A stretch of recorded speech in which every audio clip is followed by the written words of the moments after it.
decaf and shades, telling songs, all the stories about the plans that he's made. Undergrounder, racing through a world that only he can see. Undergrounder, built for danger that was never meant to be. When the night gets hazy and the headlines fade, he's a hero in his head on a make-believe crusade. Undergrounder, saving children that were never there to save. Clock strikes, closing time. 10 steps off the map. Wrap around righteous glow, pulled from a thrift store rack. Little liquid courage, little chemical light, pulls on those holy pajamas. Now he's ready for the fight. Undergrounder, racing through a world that only he can see. Undergrounder, built for danger that was never meant to be. When the night gets hazy and the headlines fade, he's a hero in his head on a make-believe crusade. Undergrounder, saving children that were never there to save. Sirens in his stereo, cardboard in his jaw. Every alley, every shadow, another self-made law. He draws a line, then crosses it in scenes he improvises. Every mission is triumphant, 'cause the victims are disguises. Undergrounder, racing through a world that only he can see. Undergrounder, built for danger that was never meant to be. When the night gets hazy and the headlines fade, he's a legend in his living room, on a TV in his brain. Undergrounder, saving children that were never there to save. Undergrounder.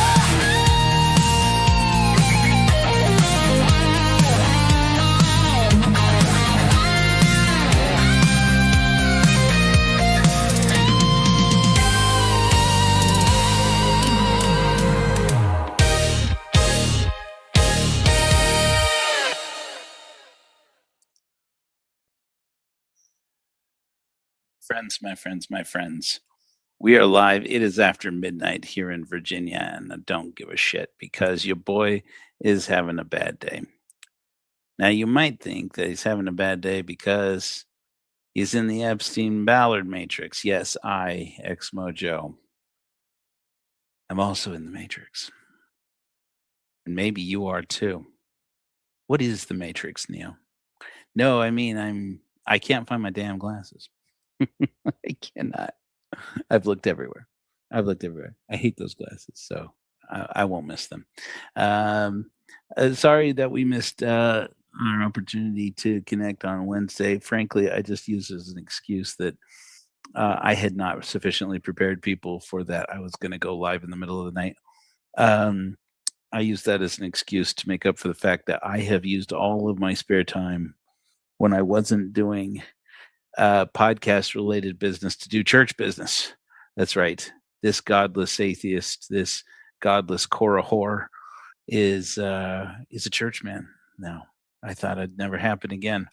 But the Church of Korihor, our spiritual community for godless people, is thriving. Hey, we got Tim in the house. We got Jesse, our first beta tester volunteer. Thank you, Jesse, for being here. I have been working on a special project I'm going to debut here in a little bit. But first, we got to get caught up about Tim Ballard, who is, wild. I don't know how many of you caught the Timmy Did What podcast with Carah Burrell, Carah, wherever you are, and Ryan Fisher from this week. It was a good one. If you didn't catch it, you should go back and look at it. Apparently, it is, hey, Diana, how's it going? Sorry I couldn't make it out to see you last weekend. Was it last weekend? The weekend before? Sorry I couldn't make it out there. I had planned to, but we were we were not in a great place to be taking time away, me and my partner. So we stuck around the house and just kind of homebodied it, staycationed here at the house and in Virginia. But gotta come through and see you next time I'm in Oklahoma, um, which I hope to be relatively soon. In any event, I want to tell you guys a story. Welcome, Starry. Welcome, welcome, welcome. And while I'm telling you the story, uh, I'm not going to be looking at the comments very much. So amuse yourselves, and don't say mean shit about me. Just kidding. I don't care. I don't care. Let me. Oh, dingaling. My project. My project. I'm just going to publish this one. I just got a notification saying that my project has finished the development of yet another feature of the Korihor app. Prove and publish. I haven't even looked at it. It's just that's the kind of off the cuff, fly by night operation we're running here at the Church of Korihor. If you did not know, the Church of Korihor is developing its own social media app, and it's pretty exciting so far. I don't know what challenges lay ahead of us. I'm sure it'll be catastrophic, and I'll do a lot of screaming and throwing shit at some point. It's not happened yet, and it's kind of left me with a little bit of a waiting for the other shoe to drop kind of thing. Let me go ahead and share with you a tab here. I want to start out by telling you a little story. Share screen. The screen I'm going to share with you is boom. Here we go. An article from your favorite news publication and mine. Let me see if I can pull this up here. Gonna remove the. Let's see how. Yes. Ooh, how can I do this better? Let's do this better. Everybody see okay? You people who are watching in the profile orientation, I don't know what to tell you. It's weird, or portrait orientation. It's weird. Yeah, this is the best I can do on that. I'm gonna have to cater to the desktop folks. So yeah, everybody can hear me okay, hopefully. If not, leave a holler. Have somebody who has my phone number text me because I'm gonna be in the other screen. Oh, ding-a-ling. I just got another notification saying published to the site. Hopefully it looks good because I haven't even had time to check it. That's the kind of fly-by-night organization we're running here. Everybody's favorite periodical, the San Pete Messenger. Yes, friends, the San Pete Messenger. This is an article from February 21st, 2025. I'm going to tell you why this is maybe coming up more relevant. But first, I want to finish my story. Sorry. If you didn't catch Timmy Did What podcast, apparently Tim Ballard's lawyer explained the reason why, at long last, the Utah Crime Research Department, whatever it's called, has a skirt of Celeste Boris's with Tim Ballard's DNA on it. The Tim Ballard swimmers, the Timmer swimmers on it. It's got the sacred sauce. It's got the sacred seed. It's got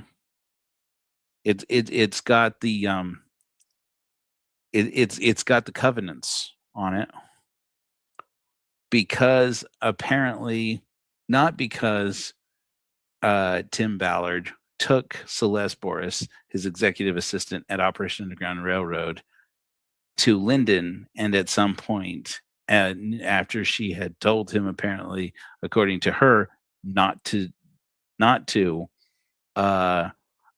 blessed or anointed her skirt, her leather skirt, with his holy covenants, but because they were on operations together, and he didn't want to, but for the sake of the couple's ruse and maintaining the illusion that he was a trafficker, had to procure the services of a high-end prostitute and in the process of being maintaining the illusion, became, unfortunately, while maintaining his vows to his lovely Catherine, his lovely wife, um, found himself in a hard situation and had to relieve himself in private.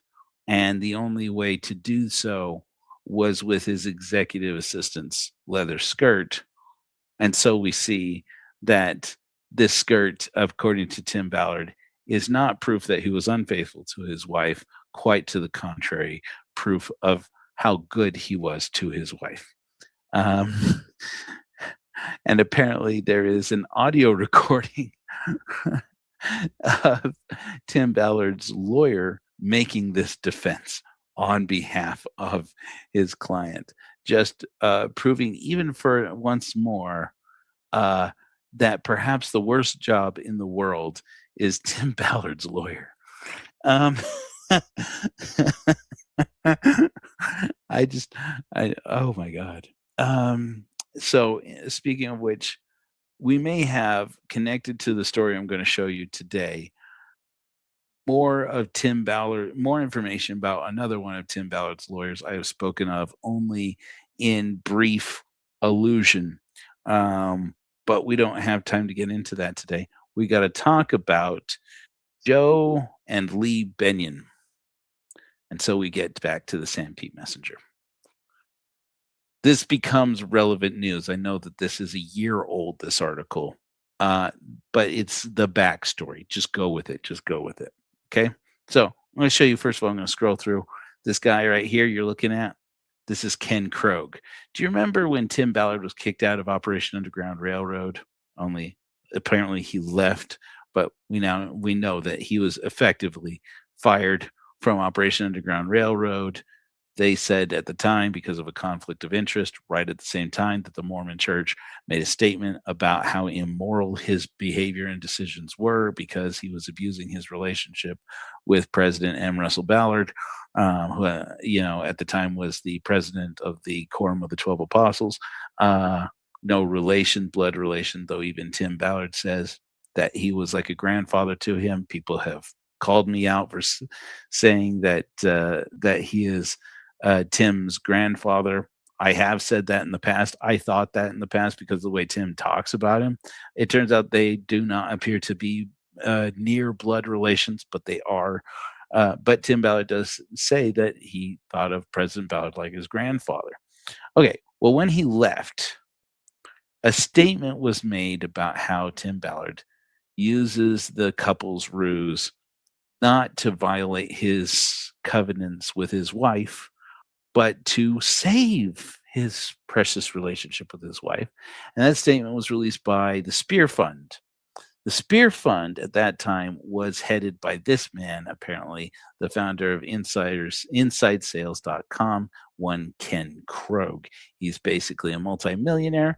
Some of you have been around to have heard this story in the past. I'm going to briefly recap. One day, Ken Krogue was driving into Utah County on the I-15, as you do. It was snowy. As everybody who's driven on the I-15 in the snow knows, that's some dangerous crap. And he basically flung his Chevy Silverado off the road, ran into something, wrapped it around a tree, I don't quite remember, and in the process sustained a very serious traumatic brain injury. And as a consequence of that traumatic brain injury,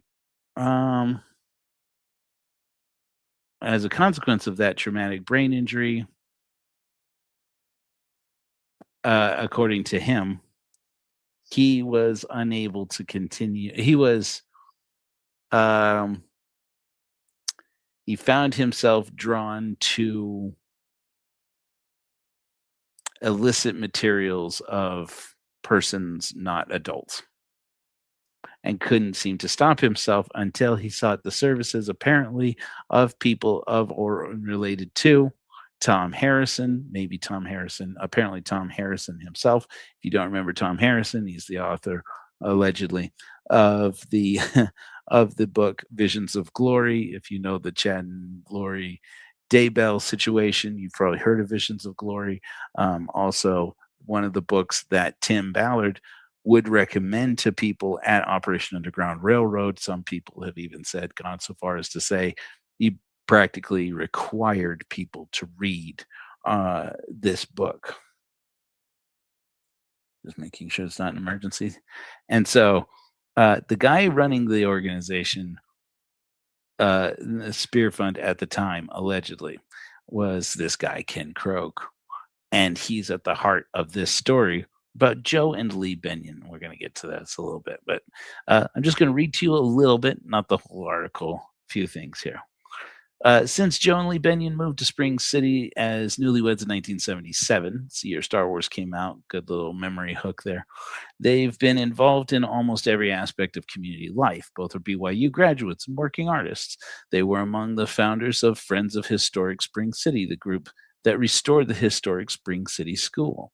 They helped found Spring City Arts, which markets the work of Spring City artists and sponsors an annual plein air painting competition and artist studio tours. Pretty much salt of the earth people. But it sound like a pretty cool couple. Don't let anything that you're about to hear dissuade you from that. Just hang with us, hang tight. Since 2022, however, the couple's lives have been a nightmare because of allegations and threats published on a Substack, a subscription-based website called Investigations into Ritual Abuse.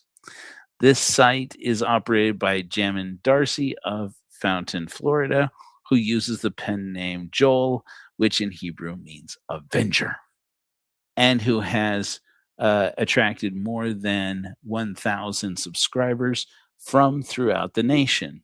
In a nutshell, the site accuses the Benyons of being the leaders in the Spring City branch of an LDS Church of Satan, often referred to online by the acronym CS. In his writings, Darcy claims the Benyons, among others, have participated in an array of acts so bizarre and heinous as to hardly be plausible. The acts include assault, abuse, and molestation of children, torture, murder, cannibalism, physical abuse, physical assault, and desecration of corpses, according to Caleb Prolks. I'm not sure that's how you pronounce it, but Caleb Prolks, basically, interesting character.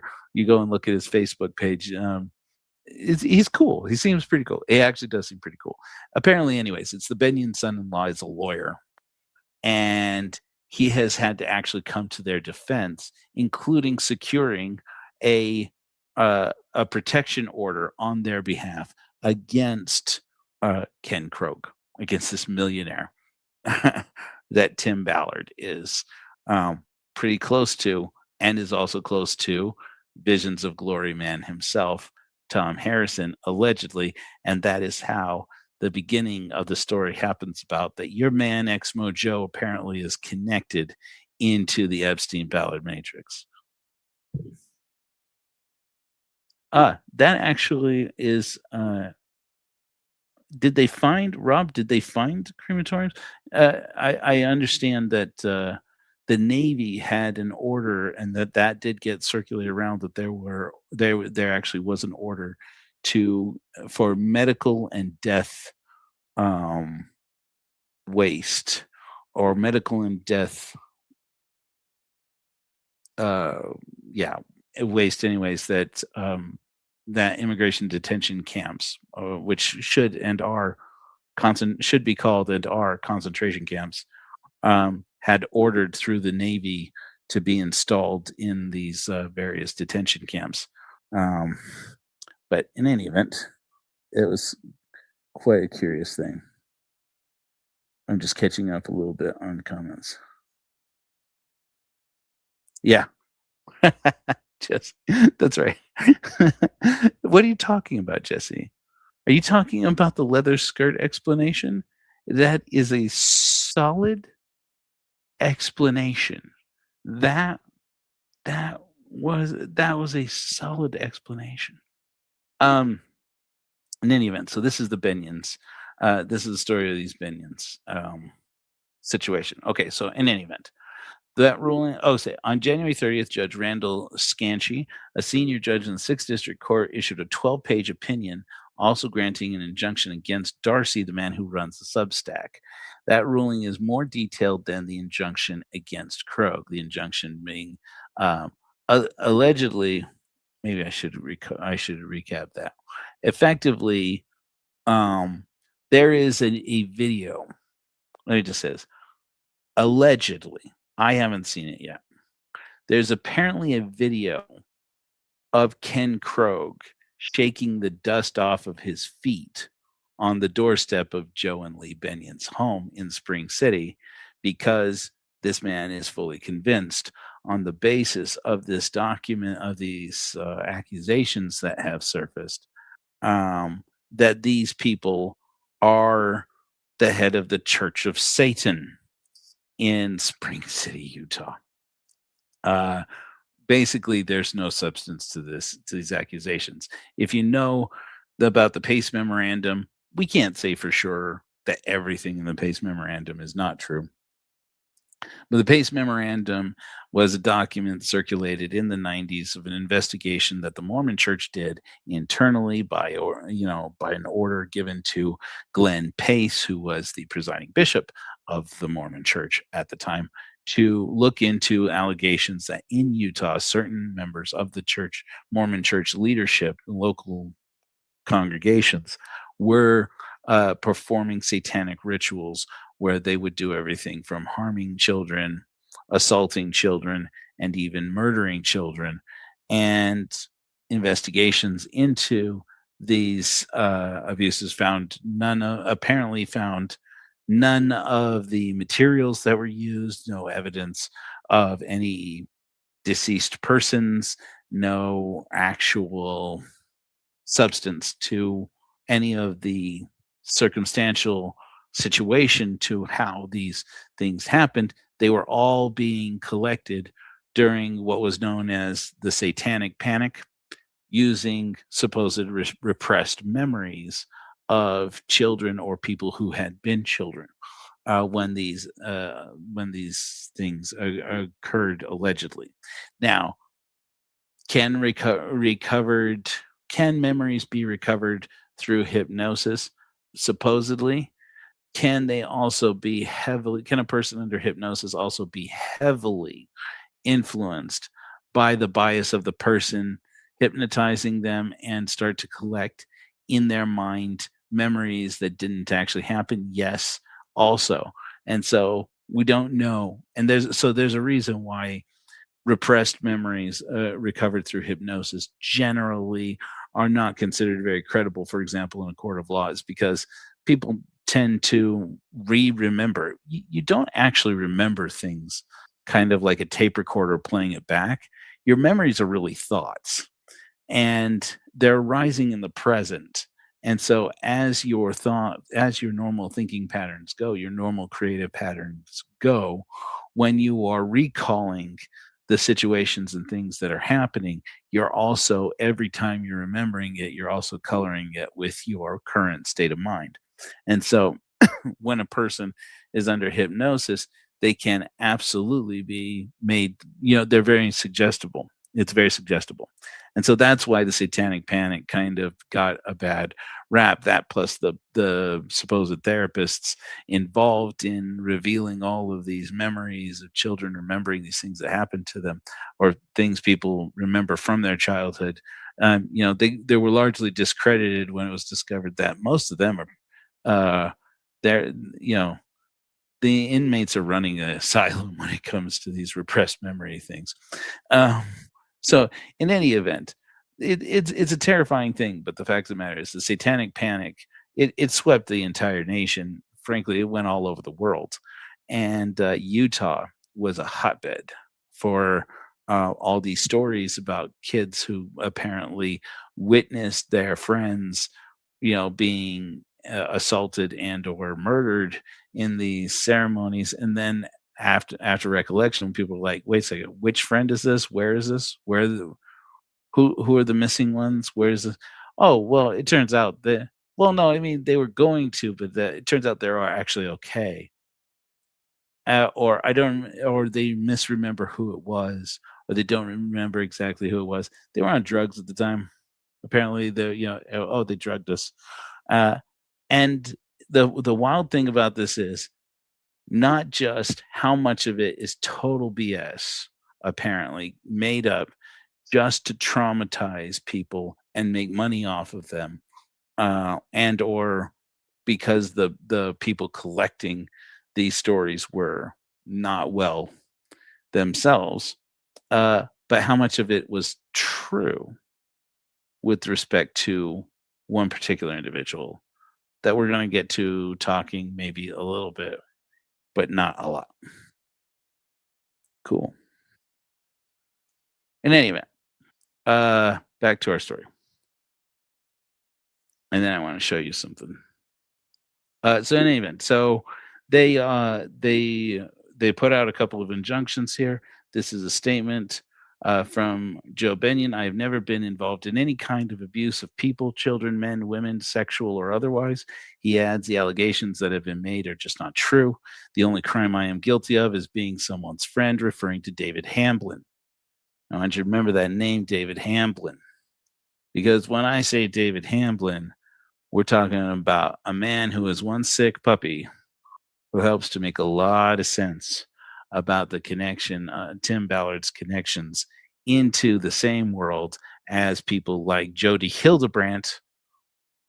If you remember, I don't know if you caught this, but there's an audio recording surfacing now where apparently Jody Hildebrandt in prison.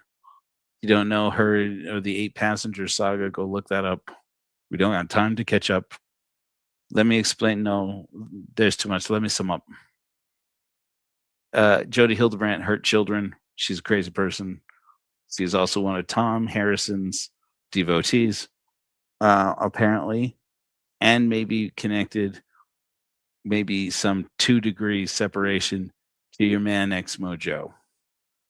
Not my favorite thing in life to say, but here we are. We're going to get to it in any event. Jody Hildebrandt apparently has been explaining to people while she's in prison that the Book of Mormon has prophesied her being sent to prison because she wasn't sent to prison by a jury. She was sent to prison by God to spread the gospel. Yeah. Very cool. Very cool. The judge cites language in the statute that bars communicating to or about an individual so as to cause the target to fear for his or her safety or suffer emotional distress.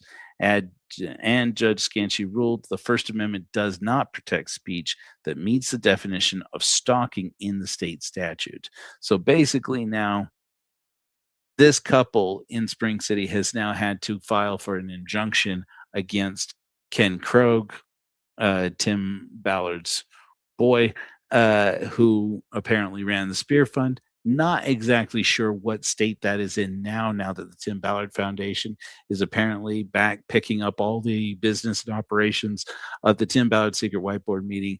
As far as I know, the Spear Fund is practically defunct. Probably was just operating on Ken Krogue's money from InsideSales.com. Who can say, though? I don't think that there's some, and I haven't come across any official documents on that yet. But we are going to come across a document. We are going to go through a document that I happen to procure through a mutual association. But David Hamblin is an interesting case.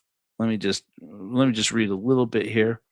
Hamblin, his wife Roselle, and their 4 daughters became close friends with Joe and Lee Benyon and their 3 daughters. Again, these are the artists who live in Spring City, Utah, and apparently are leaders, allegedly, of the Church of Satan. Benyon says he and David Hamblin became like brothers. That is until 1999. Oh boy, here we go. That's when a young man named Brett Bluth telephoned Benyon and asked him to set up a meeting of him, his father, and Hamblin. Bluth said he had been in therapy with Hamblin years earlier, and during at least one session, Hamblin convinced him to perform a sex act on Hamblin, purportedly to help Bluth heal from trauma. Mm. Mm. You'll love to hear it. The Bluths asked Benyon to accompany them on their visit to Hamblin, which took place in Hamblin's office, located in his home in Provo. I was there to witness him being confronted, Benyon says. The victim wanted me there as a witness. His experience in the confrontation ended his relationship with Hamblin, Benyon says. In the next little while, I realized this friendship was over. He says he has not seen Hamblin since. If you didn't catch all of that, basically David Hamblin, who I'm going to show you his picture. I think I've uploaded it. If not, we'll upload it now.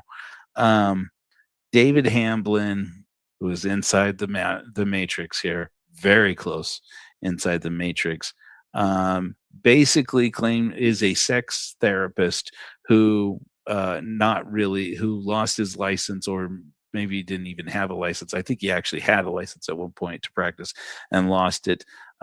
He basically performs spiritual exorcisms to rid you of the gay. So when you have if you get the gay, he can get it out of you, and that may or may not be in such a way as to connect him to your favorite godless spiritual leader. The shame, the shame. I'm proud of none of this. I'm proud of a little bit of it. In any event, 3 of David Hamlin's 4 daughters. Oh, wait a second.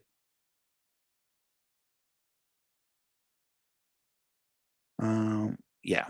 3 of David Hamlin's 4 daughters, Rachel, Eliza, and Catherine, who by then were adults, wrote so-called witness statements describing what they said had happened to them as children. This is allegedly at the hands of Joe Benyon and his wife, Lee. The combined documents came to 459 pages. The women turned the documents over to the Provo police. According to Prolix, is it Prolix? Let's say Prolix for now. I don't know.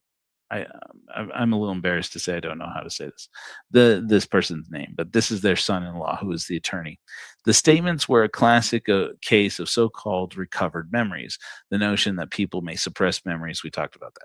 The witness statements, Prolix says, accused somewhere between 140 and 160 people of being involved in a wider sex ring. My understanding is that the Hamblin daughters have accused their father, their mother, and everybody else in the extended family, he says. In a moment, if I have it here, I think I have it. Oh, by the way, our man David Hamblin, handsome fucker. That's Joe Benyon, okay, in front of his kiln. They have a pottery business, and allegedly this kiln is a kiln that their children and other people apparently, as it is alleged, is where they would feed their victims, like Auschwitz style. No proof. Can't prove who it was. Can't say for sure who it was. But yeah, that apparently that happened. This is how they get caught up with Ken Krogue. Amen. In the first program, Alexia Preston says everything we're going to be presenting today has been substantiated. We have all the source documents here in the studio. Jason Preston states that what Jamin Darcy, is laying the case for is these people are getting away with it. They're being protected by the judicial system. Later, he says, this is not just a church. This is politicians. This is government. These guys have infiltrated government, attorneys, judges. I mean, this is a group of people that basically rule the state of Utah.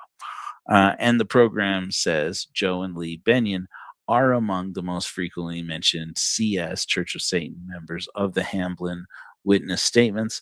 They allegedly participated in child assault and multiple murders involving child sacrifice, as well as killing of adults. In the second podcast, Darcy talks about the allegation in the Hamlin statements of a murder at the White Rock in Spring City and the purported disposal of the victim's body in Benion's pottery kiln. He adds that the witness statements identify 17 homicides committed by the Spring City branch of the Church of Satan. There's probably more than 17 distinct homicides, but the girls only described 17 specific homicides. In the third podcast, the Prestons begin by saying, again, Darcy's claims are true. They report they've heard from many victims. Alexia Preston tells Darcy, I think you do an incredible job laying things out, explaining things, not making any assumptions, always backing it up with receipts. Jason Preston says, I've heard from people down in Spring City and that area, and it's crazy that this stuff goes on. There's no accountability. On January 3rd, 2025, the Benions filed a defamation or libel suit in 4th District Court in Utah County against We Are the People, including Jason and Alexia Preston. To win a defamation suit, one needs to prove that statements printed or published could be expected to harm the reputations of people's name. The plaintiffs must prove the statements are not true. In the suit, the Benions cite 15 statements in the podcasts that they claim are false. In any event, so this is the story of how Ken Krogue comes to be involved with Joe Benion. Apparently, they got involved in all of this. He got wrapped up in all of this. Let's get down to that part.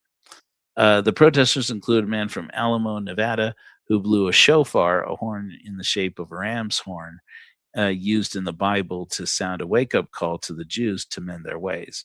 A woman from Linden in Utah County who moderated a prayer vigil, and several Spring City residents, including Krogue. This is a protest at the pottery business of Joe and Lee Benion.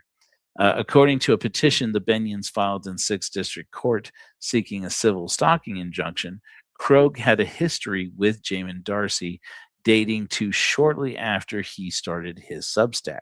The petition states that in 2023, Krogue had asked Darcy to write an executive summary describing the involvement of Benion, among others, with Satanism. About that time, multiple court documents assert Krogue channeled $20,000 to Darcy's operation. This is the guy allegedly who ran the Spear Fund for Tim Ballard. Apparently, just threw this guy 20 grand to get him to give him a little walkabout money while he puts together these accusations against this couple in Utah that they run the Church of Satan. The petition seeking injunction against Krogue cites a deposition Krogue gave under oath during fact gathering regarding the other petition, the one against Darcy. Despite prevarications by the respondent, Krogue, during the deposition as to his motivations for being involved in the request for and production of the executive summary, petitioners, the Benions, alleged that the respondent was in fact intending by his conduct to induce the LDS Church to excommunicate petition Joe Benion. While in Spring City, the protesters gathered 30 or 40 feet from the Benion pottery shop. That's where Charlene Stott of Linden repeated allegations that the Benions had been involved in satanic activity and that children had been sacrificed and their bodies burned in the pottery kiln. In the deposition Krogue gave when the Darcy stalking petition was before the court, he said as he heard about incineration of bodies, the Holy Spirit came upon him and commanded him to, quote unquote, dust your feet. According to the Benion petition for a civil stalking injunction against Krogue, after the prayer group left the shop area, Krogue returned, stood on the threshold of the front door, and dusted both of his feet off with his hands. The act was captured on Benion's Ring camera next to the door.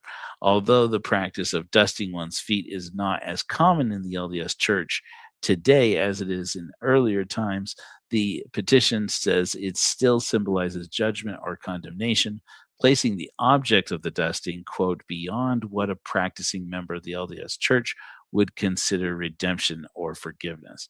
Basically, it is a way of this is a thing that gets talked about in hushed circles and hushed tones among Mormons still today, is that there is a very secret priesthood ordinance in which you can basically make somebody anathema. A priesthood holder can declare somebody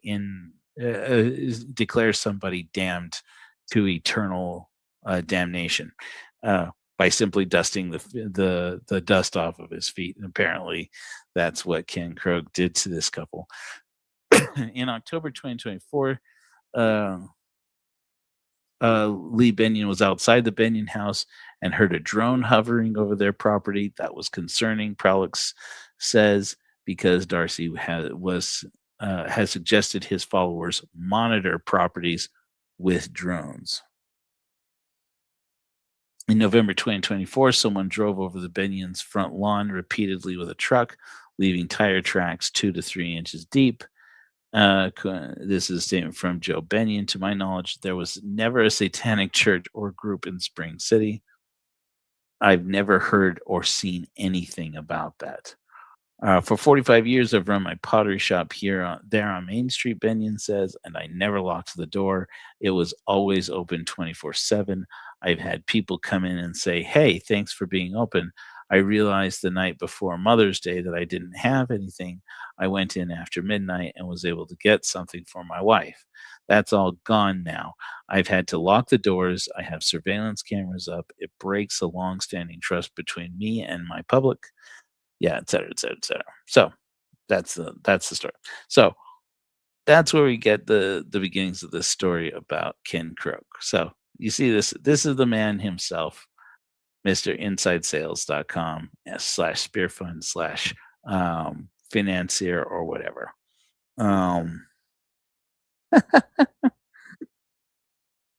Okay, interesting.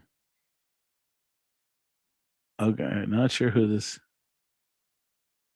person is, but all right, that's cool. That's cool. Welcome everybody. Everybody come and have a nice conversation. Everybody keep it cool. Keep it cool. Let's all be cool. Yeah.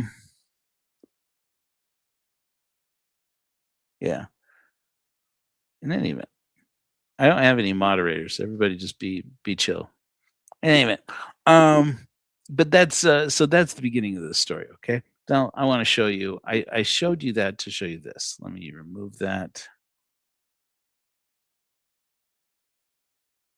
I'm going to go ahead and share screen window.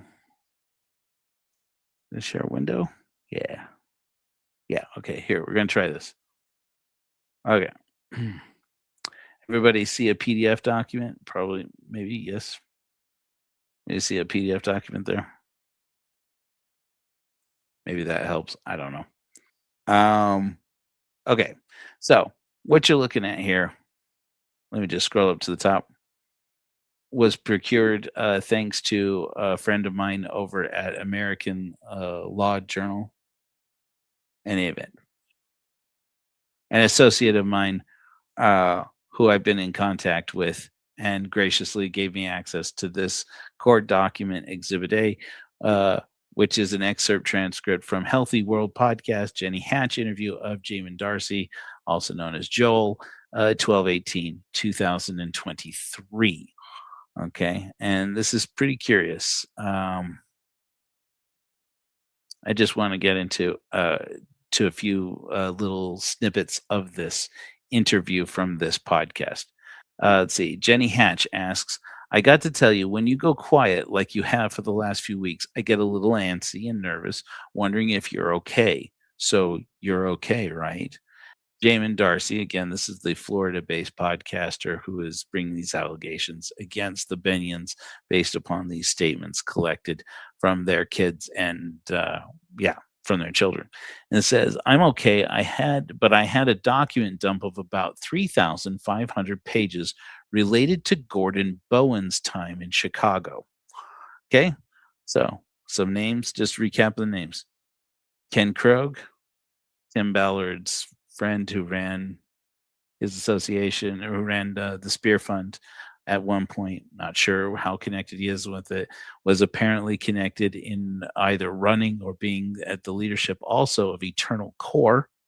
Eternal Core is that organization that Tom Harrison was running, that that held a conference a couple years back where Tim Ballard and a lot of other people spoke about how Tom Harrison's ways of seeing the future and the glorious return of Christ and this big Armageddon and the end of that's going to usher in the end of the world, um, is all connected to this spiritual healing mechanism that has been so transformational in the lives of people like Ken Krogue and others.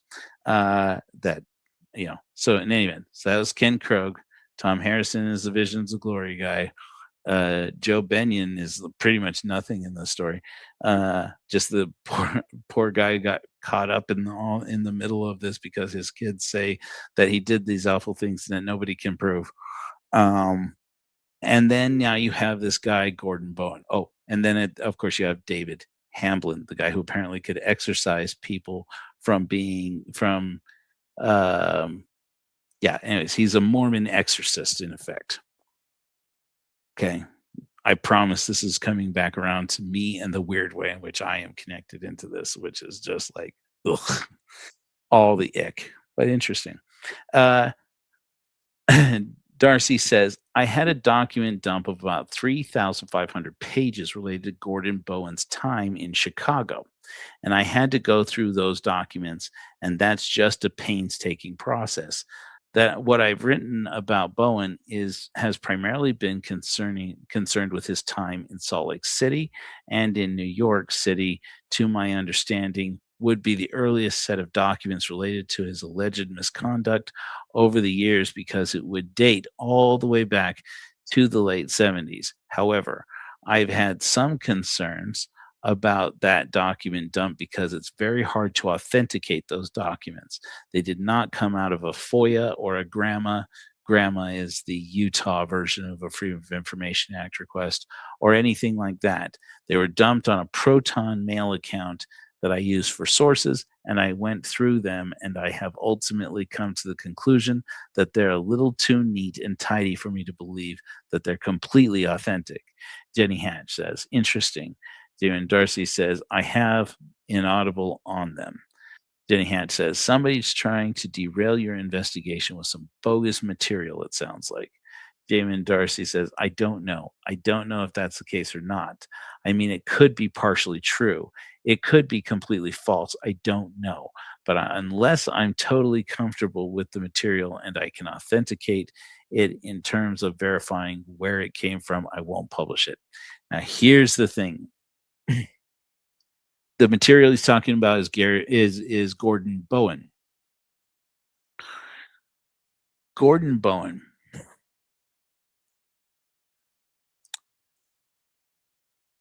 Gordon Bowen started an advertising agency called Bowen McGarry, or McGarry Bowen. Bowen McGarry, I believe. That was something of a big deal. He was an advertising man, is an advertising man. He was a Fifth Avenue advertising guy with a long storied career. He came up with some of the campaigns you may have heard of from American Express and Disney and Coca-Cola. I mean, basically, this guy was like considered around the world as like a branding genius. And he's Mormon. All pretty innocent things. One of the official, semi-official clients, off on clients that he's had over the years, is the Mormon Church. And so when the church does major rebranding, it's generally considered that Gordon Bowen is involved somewhere, including its new rebranding to the tablet-shaped Christus thing with the Church of Jesus Christ of Latter Saints underneath it. Apparently was a Bowen innovation, for example. And many leaders in the Mormon Church are trying to tread softly on this, because this is the guy that in the document we're reading from here, they're saying that the allegations against him are less credible are not terribly credible compared to the ones against Joe Benyon and Lee Benyon, when they have failed in any way to corroborate any of the story around what happened with the Benyons. Meanwhile, more and more substance seems to be emerging now about allegations against this guy, Gordon Bowen. Because Gordon Bowen, I'm going to be very careful about this because we still can't prove much. Allegedly, um, was cured of being gay. So is not gay, according to him. So we'll go with it. But has gayness about him. And to keep from getting the gay, had that gayness exercised out of him, allegedly by David Hamblin, same guy that we're talking about here. And with this special Mormon exorcism system that they have used, which may be how all of this is connected back to me, weirdly enough. And no, it has nothing to do with the fact that I performed an exorcism while I was a missionary in Peru. Totally separate kind of exorcism. I invented that exorcism system, and it did not work, except for that the person that was exorcised apparently did feel like they were no longer possessed with a devil. So whatever. Devils aren't real. It doesn't matter. Anyway, so here's our. Let me just open this back up here. We can read a little bit more. Let's see here. But it's interesting that that's the guy that this guy Jamin Darcy is saying he's not really sure he believes all the allegations against this guy Gordon Bowen. It's very plausible that there's more to the story of the accusations against Gordon Bowen than anybody has known. Again, it's interesting that the critical thinking standards of some of these people believe things that are wild allegations over things that are completely plausible allegations. But it's curious. Jamin Darcy, referring to the executive summary, says basically an executive summary is like an overview of the case written for people who don't necessarily have any background or context to draw from. They're not familiar with the Hamblin case. So the first part of it was to give them a background of like the allegations against David Lee Hamblin over the years, and then to put two individuals who were the subjects of the two separate executive summaries into that context. Jenny Hatch says, "Are you open to sharing your executive summary publicly?" Jamin Darcy says, "Possibly in the future, but for now I'm trying to allow people who are interested in handling this and dealing with those people, getting them out of the church to do so. My preference would be to work internally within the Church of Jesus Christ of Latter-day Saints. I very much believe in the restored church. I have obviously some significant problems with how things have been handled over the years." Am I showing this to you guys? Okay, good. How things have been handled over the years as it pertains to ritual abuse and sexual impropriety. I definitely have a significant problem with the fact that Gordon Bowen is still allowed to associate with the church, but I do believe that you want to limit the collateral damage or fallout from this. And I'm not here to challenge the church's validity. I'm not here to challenge people's faith or belief in the church. I very much believe in the Book of Mormon. I very much believe in the Bible. I very much believe in Joseph Smith. And so I guess the contrast that I would draw, like John DeLynn is of Mormon stories, is clearly an apostate. He's been excommunicated as such. He challenges the essentials of the faith, such as the virgin birth, and so on and so forth.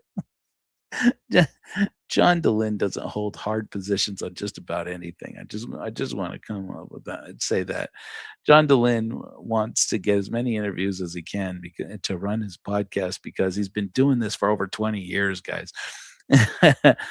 And people tune in to hear the controversy. That's what people like about Mormon stories. They have such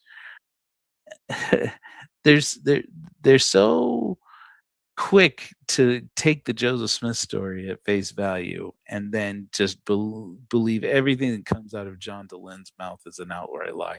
It's wild. I am here to drive people out of the church who just simply do not belong because they don't keep their covenants and they're targeting and abusing children. So you see that basically all of this comes home to Mormon doctrine and these Mormon extremists. Jenny Hatch says, so you said in this piece that you think Gordon Bowen is the one who passed the information along to Vice about Tim Ballard. Do you have proof of that? Can you share that proof? Jamin Darcy says, I didn't say that he was the one who passed it along. I said he was the one that drafted this statement. So you see this. Yeah. We're bringing it all together. It's all coming back to the Matrix.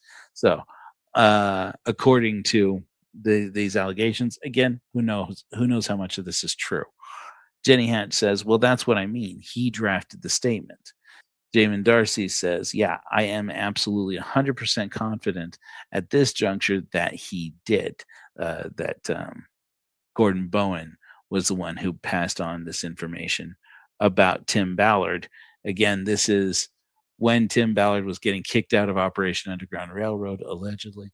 And and Vice News was running articles about how, like they had been for a long time, following up on Lynn Packer's work, that everybody associated with Operation Underground Railroad would find out at some point, figure out that they lied about everything. They never rescued any children, that their allegations about Tim Ballard's stories were all lies, that Tim Ballard was not only a liar, that he induced other people to lie. And so it's yeah. Yeah. Yeah. Aunt Merrill says Jamin Darcy is not reliable. No, he's not. But to say the least, to say the least. But he was do I need to apparently kick people off?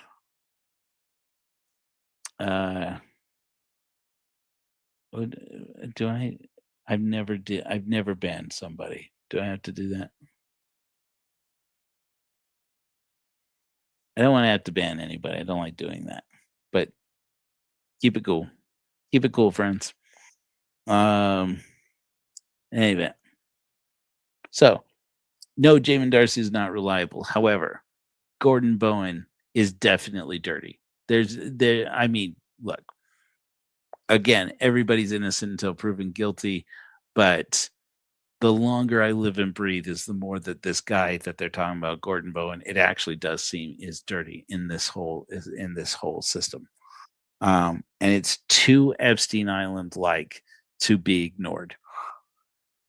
While all these allegations about satanic ritual abuse are going around, there's actual abuse of people happening. There's actual trafficking happening. There's a guy who pleaded guilty to trafficking who is now no longer among us.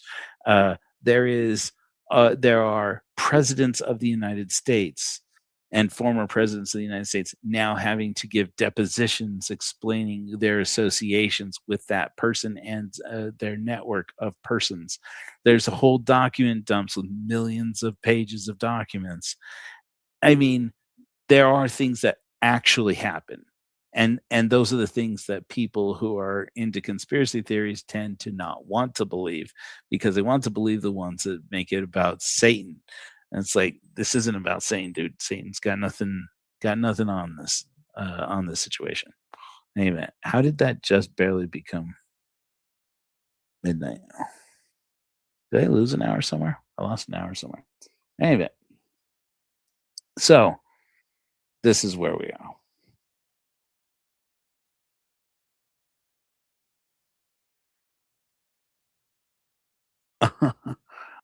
Okay. Anyway. Jenny Hatch says, let's see. Good to know. I read that and I was like, okay, I've heard this rumor. So, yeah. Okay, here we go. Okay, so while Vice News was running was running articles about Operation Underground Railroad, the church apparently was contacted and they issued a rare statement, which they're actually issuing more statements now, curiously enough. It's about time the church started to get into the fray on this and actually make a stand about what's going on inside the fringes of their own movement. I actually think it's a good thing, personally, but the church made a statement condemning Tim Ballard's behavior as immoral. Jamie Darcy says, I absolutely 100% confident at this juncture that he did. I have multiple sources who have confirmed that the church retained him to draft that statement. And the church was quite pleased with the statement. Obviously, they used it, but yeah, I'm 100% certain that they retained him to write that statement that came out about Tim Ballard and his immoral activities. Jenny Hatch says, good to know. I read that and I was like, okay, I've heard this rumor, but I guess now it's solid. Damon Darcy says, yeah, I would say it's solid. As I said, I wouldn't have printed it if I didn't believe it was the truth. So yeah, I mean, the church, one of the most disturbing things to me is the fact that the church retains Gordon Bowen for marketing and branding issues.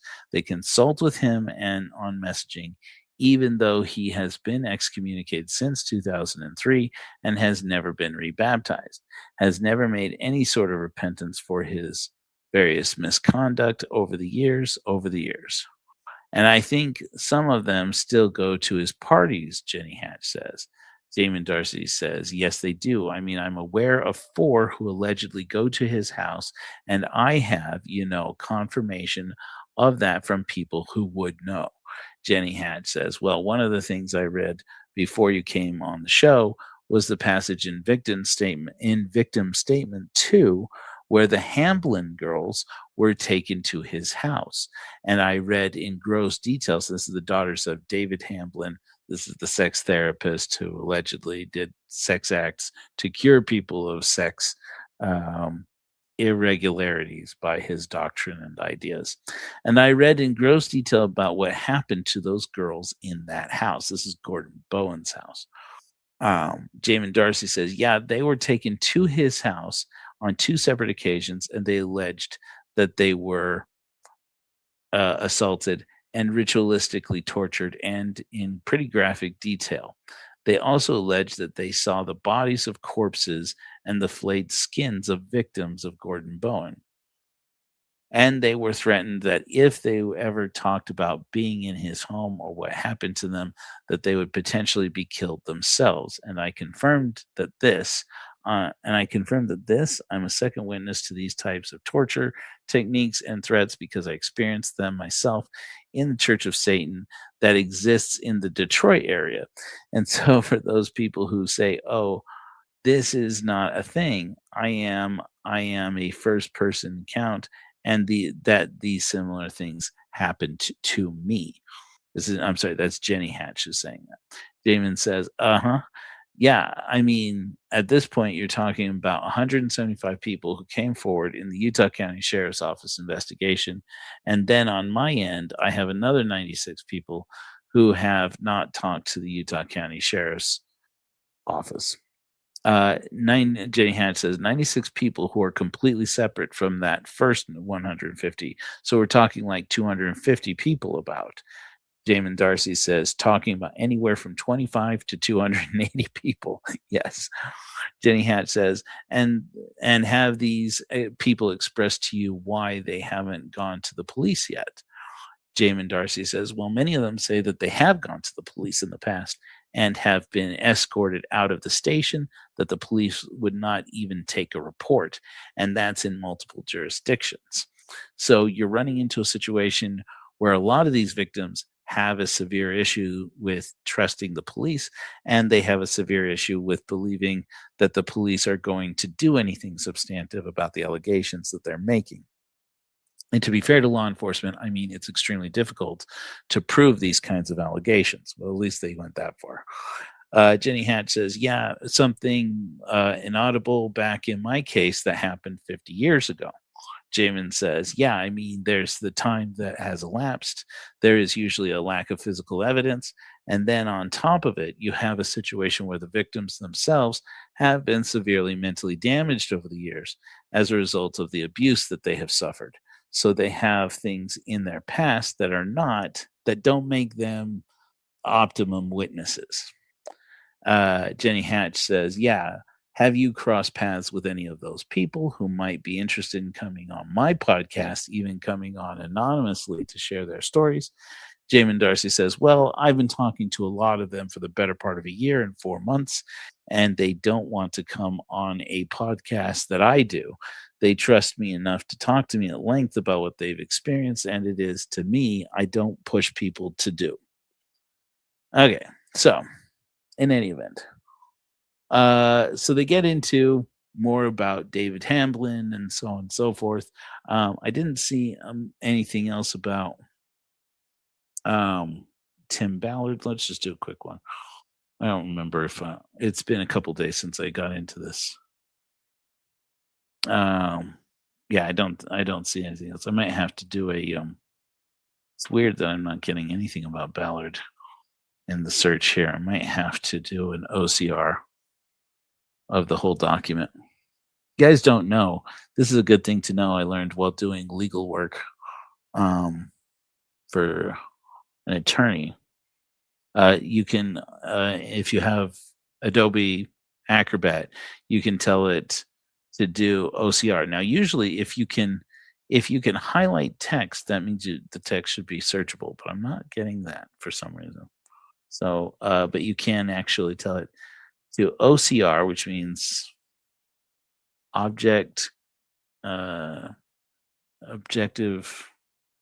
optical character recognition, and say all pages, recognize text, boom, boom, boom. And it starts the process of reading the whole document as if it were a pair of eyeballs reading it. But in any event,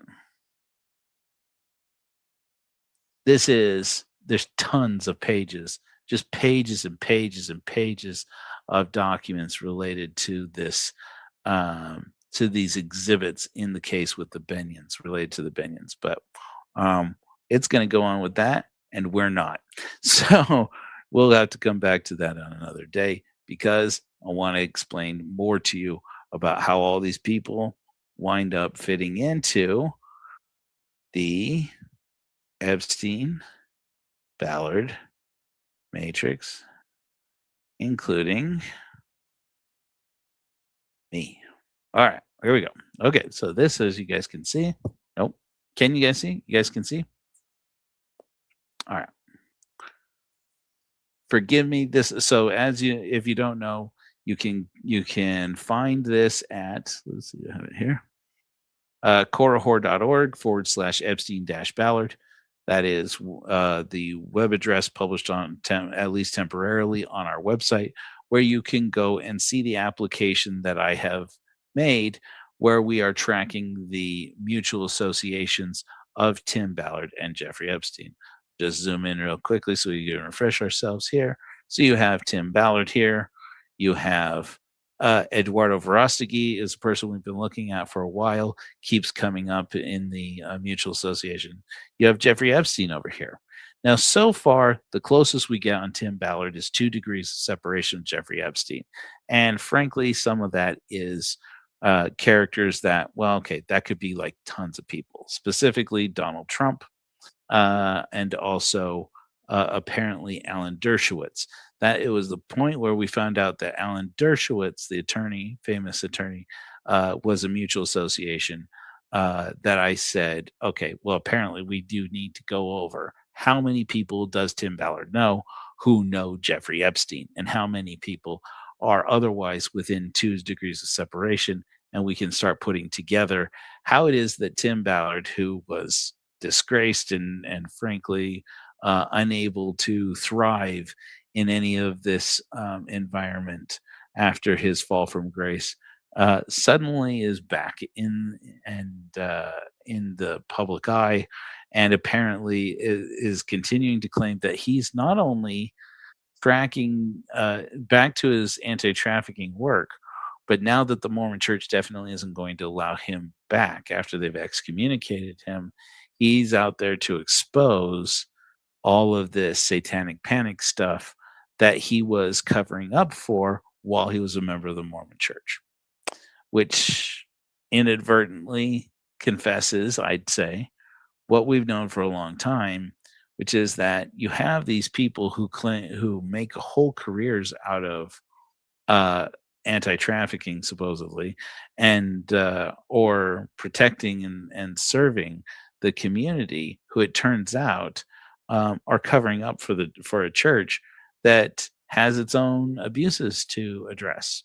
And so now the Pace Memorandum, the I can't tell you for sure that I know that it is all BS. What I can tell you is, so far, they've failed to substantiate anything happening in there. But that doesn't mean abuse isn't happening. And it doesn't mean that ritual abuse isn't happening. It just means that there's things that get covered up. And then there are other things that are being manufactured not necessarily to distract, but just because people are so desperate to find out what the reality is. But if you believe that the world is made up between forces of good and evil, and that there are spiritual evil forces in the world at play, you're going to be prone to believe the stories that involve, well, and they're doing it all for the devil. In any event, so here's the story. Here's where we are over here.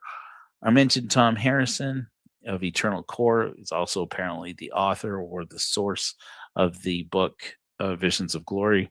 Around here, you're going to see several characters with names you might recognize. You have Lori Vallow Daybell, Chad Daybell, Jody Hildebrand. You have David Levitt, another character in the story we don't really have much time for. You're going to see Joe Rollins. So this is your man Exmo Joe. That's me. I'm right there. You're also going to see Julie Rowe as a curious character. Let's come back to that here in a second. You have David Hamlin, we were just talking about. That's the sex therapist who apparently can quit you of the gay using a special ceremony of some kind of Mormon exorcism ceremony, like he apparently did for Gordon Bowen, who's over here. That's our branding and marketing guy. And then all of these people are circulating around Tom Harrison, and whose close associate is Ken Krogue. Again, Mr. Shake the Dust off his feet guy, all in one group. And here's how it connects. A mutual association of mine in recent online conversations. I'm just going to preface this by saying this, I'm a little reluctant to go far with this. Not for my sake, but for the sake of a person I am worried it may be a fairly innocent association of mine. If he isn't an innocent association of mine, then I will happily denounce him and disavow him and my connection to him. But at this point, I just don't know how much of the allegations around him have anything to do with him. And I have, at least on some occasion, had the benefit. I'm trying to be very careful not to reveal things that I'm not in a position to reveal and that I don't know are true. That this person may be in over their head and caught up in something from which they are entirely innocent. Not that they are an innocent person in every way. That's cryptic, but that's as close as I can get. To the best of my knowledge, this person is not guilty of anything illegal. To the best of my knowledge, this person has not hurt children in any way. To the best of my knowledge, this person may, in fact, according to mutual associations I have with this person may be disaffected from the Mormon Church, specific, and from some of the characters that you're going to hear in here. I don't know that to be true, though, so I don't want to state that it is true. Okay. I guess this is the point where I just tell you who that person is. Jesus, don't intervene. All right. That person is Bradley Nelson. Um, that's the guy you're going to see over here. His flag is being hidden by mine. Oh no, yeah, but his node is here. Okay, so this is Bradley Nelson. You may know Brad Nelson as the author of The Body Code or The Emotion Code. People who attend his conferences, buy his seminars, and go through his certifications can pay up to thousands and thousands of dollars to be certified by this guy who is a chiropractor based out of Southern Utah. Um, before I go even one word further in this, one of the nicest people I've ever met, a person I spent quite a bit of time talking to while we were working together. In 2013, you're going to see this if you click on my node, which is hidden here right now, so I can't really. Oh no, there it is. Okay, let me just read it. Okay. Alias Exmo Joe shot event videos for Bradley Nelson of the Emotion Code at an event in Midway, Utah in the summer of 2013. That's my association. Previously, I had put a note in here for Exmo Joe that said Exmo Joe is Exmo Joe. He has nothing to do with anything. Mind your own damn business. But now I can't get away with that.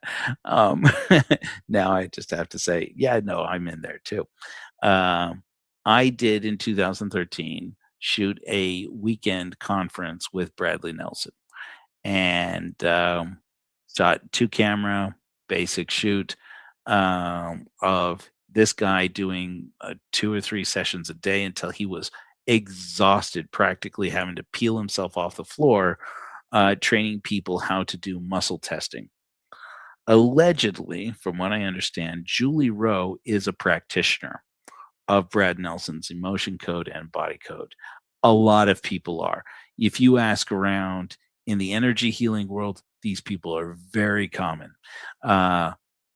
Does not mean that you know, Julie Rowe is a pretty controversial person inside the Mormon prepper world. She has made some pretty interesting claims about the world. I have never heard Bradley Nelson say anything like what this person says. That being said, I don't know if Brad Nelson knew that I was an atheist when he started working with me. He never asked me, and frankly, I don't think he cares. Apparently, David Hamblin, I am hearing through a mutual association, is also one of these practitioners of the body code and emotion code.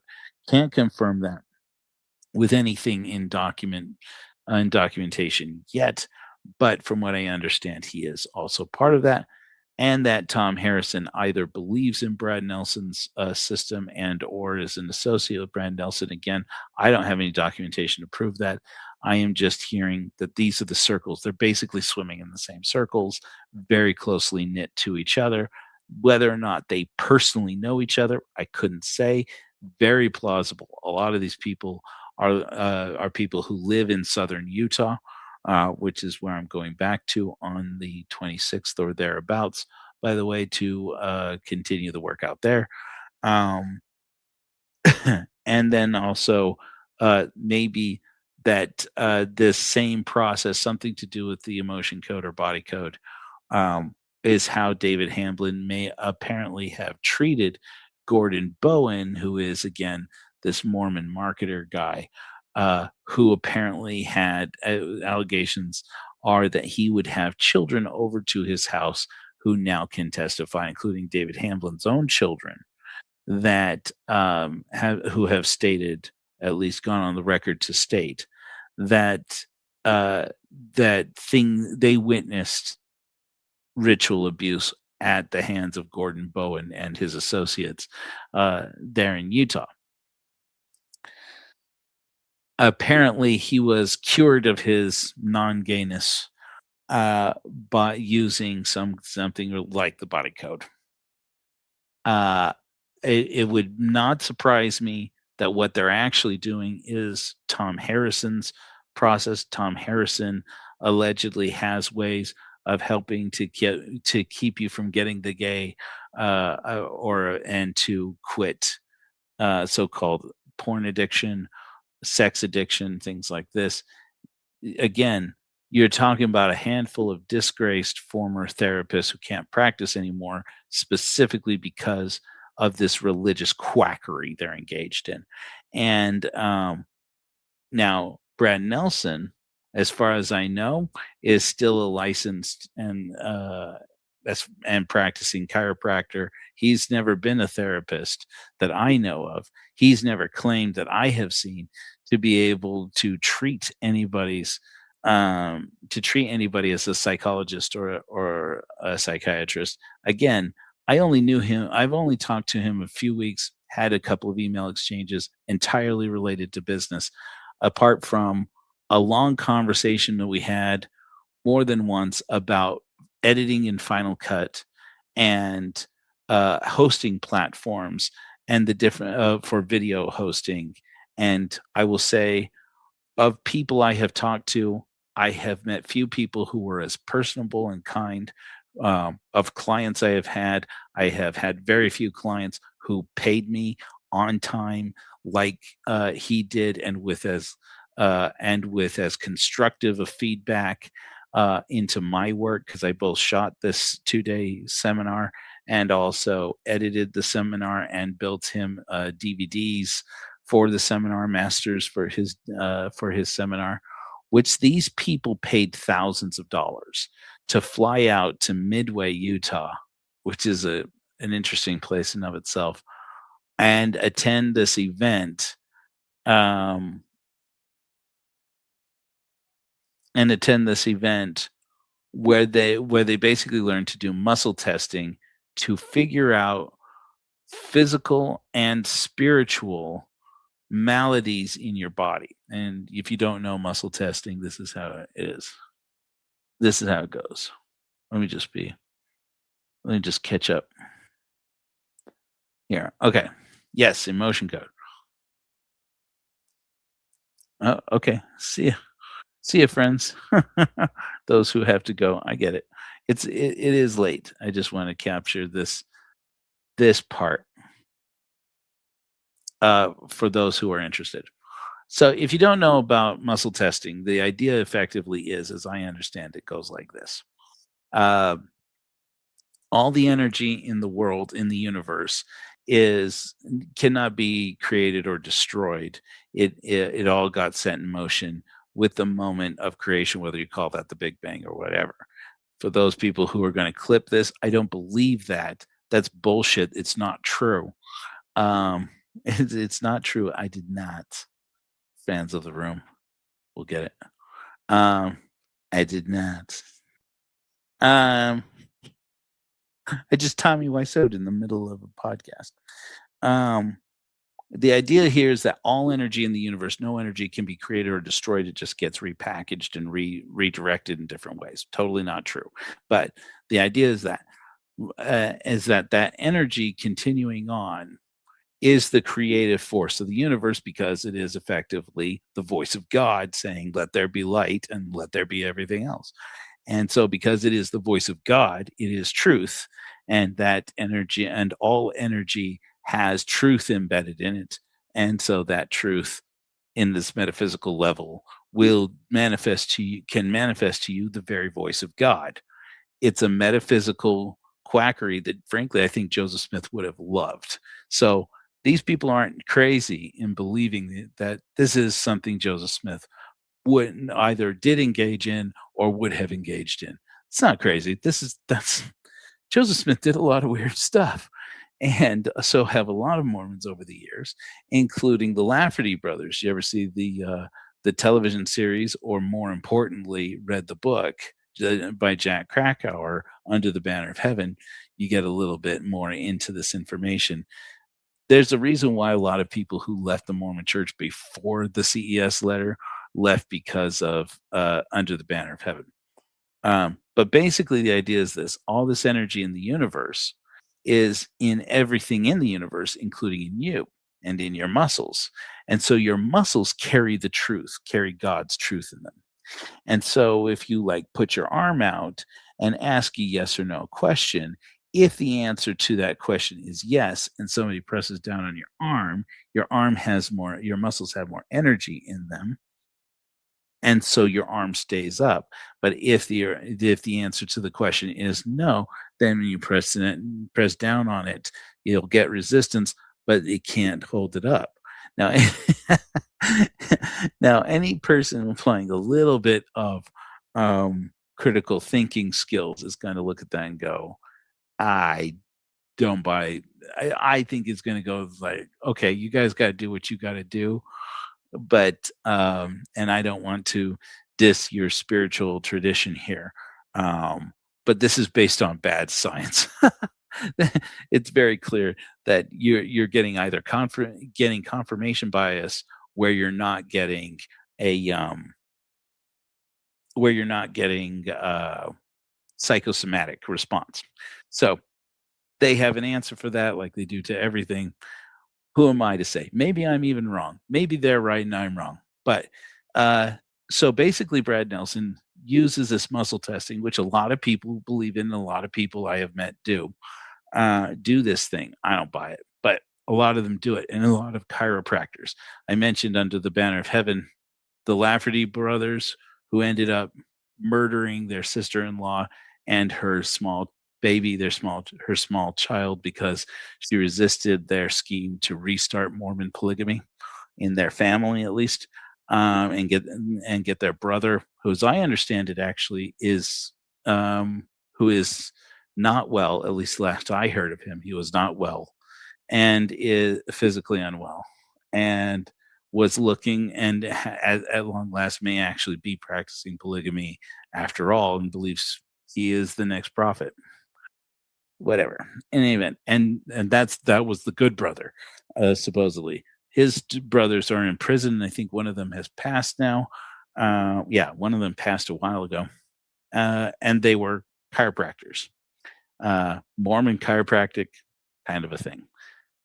Again, then there are plenty of good Mormons. There are plenty of good chiropractors who are good people, and as far as I know, Brad Nelson's one of them, and he is my associate. So, just a real quick recap here before we move on to our next subject. Um, if you are curious about your man Joe Exmo Joe, I am, and this is a very poorly written explanation of my associations into the Epstein-Ballard matrix so far. Joe Rollins is connected to Brad Nelson, who is connected to Julie Rowe, who is connected to Tom Harrison, who is connected to Tim Ballard. 4 degrees to Tim Ballard. It burns. Joe Rollins is connected to Brad Nelson, who's connected to Julie Rowe, who's connected to Tom Harrison, who's connected to Tim Ballard, who's connected to Donald Trump, who is a former associate of Jeffrey Epstein. 6 degrees to Jeffrey Epstein. It hurts, but I guess it's true. I am, so far as I know, 4 degrees to Tim Ballard, 6 degrees to Jeffrey Epstein. That could be just about anybody on this planet. It's curious. It was a curious thing. Oh, interesting. Yeah. Well, muscle testing is pretty common in a lot of modalities. I don't buy it for a second.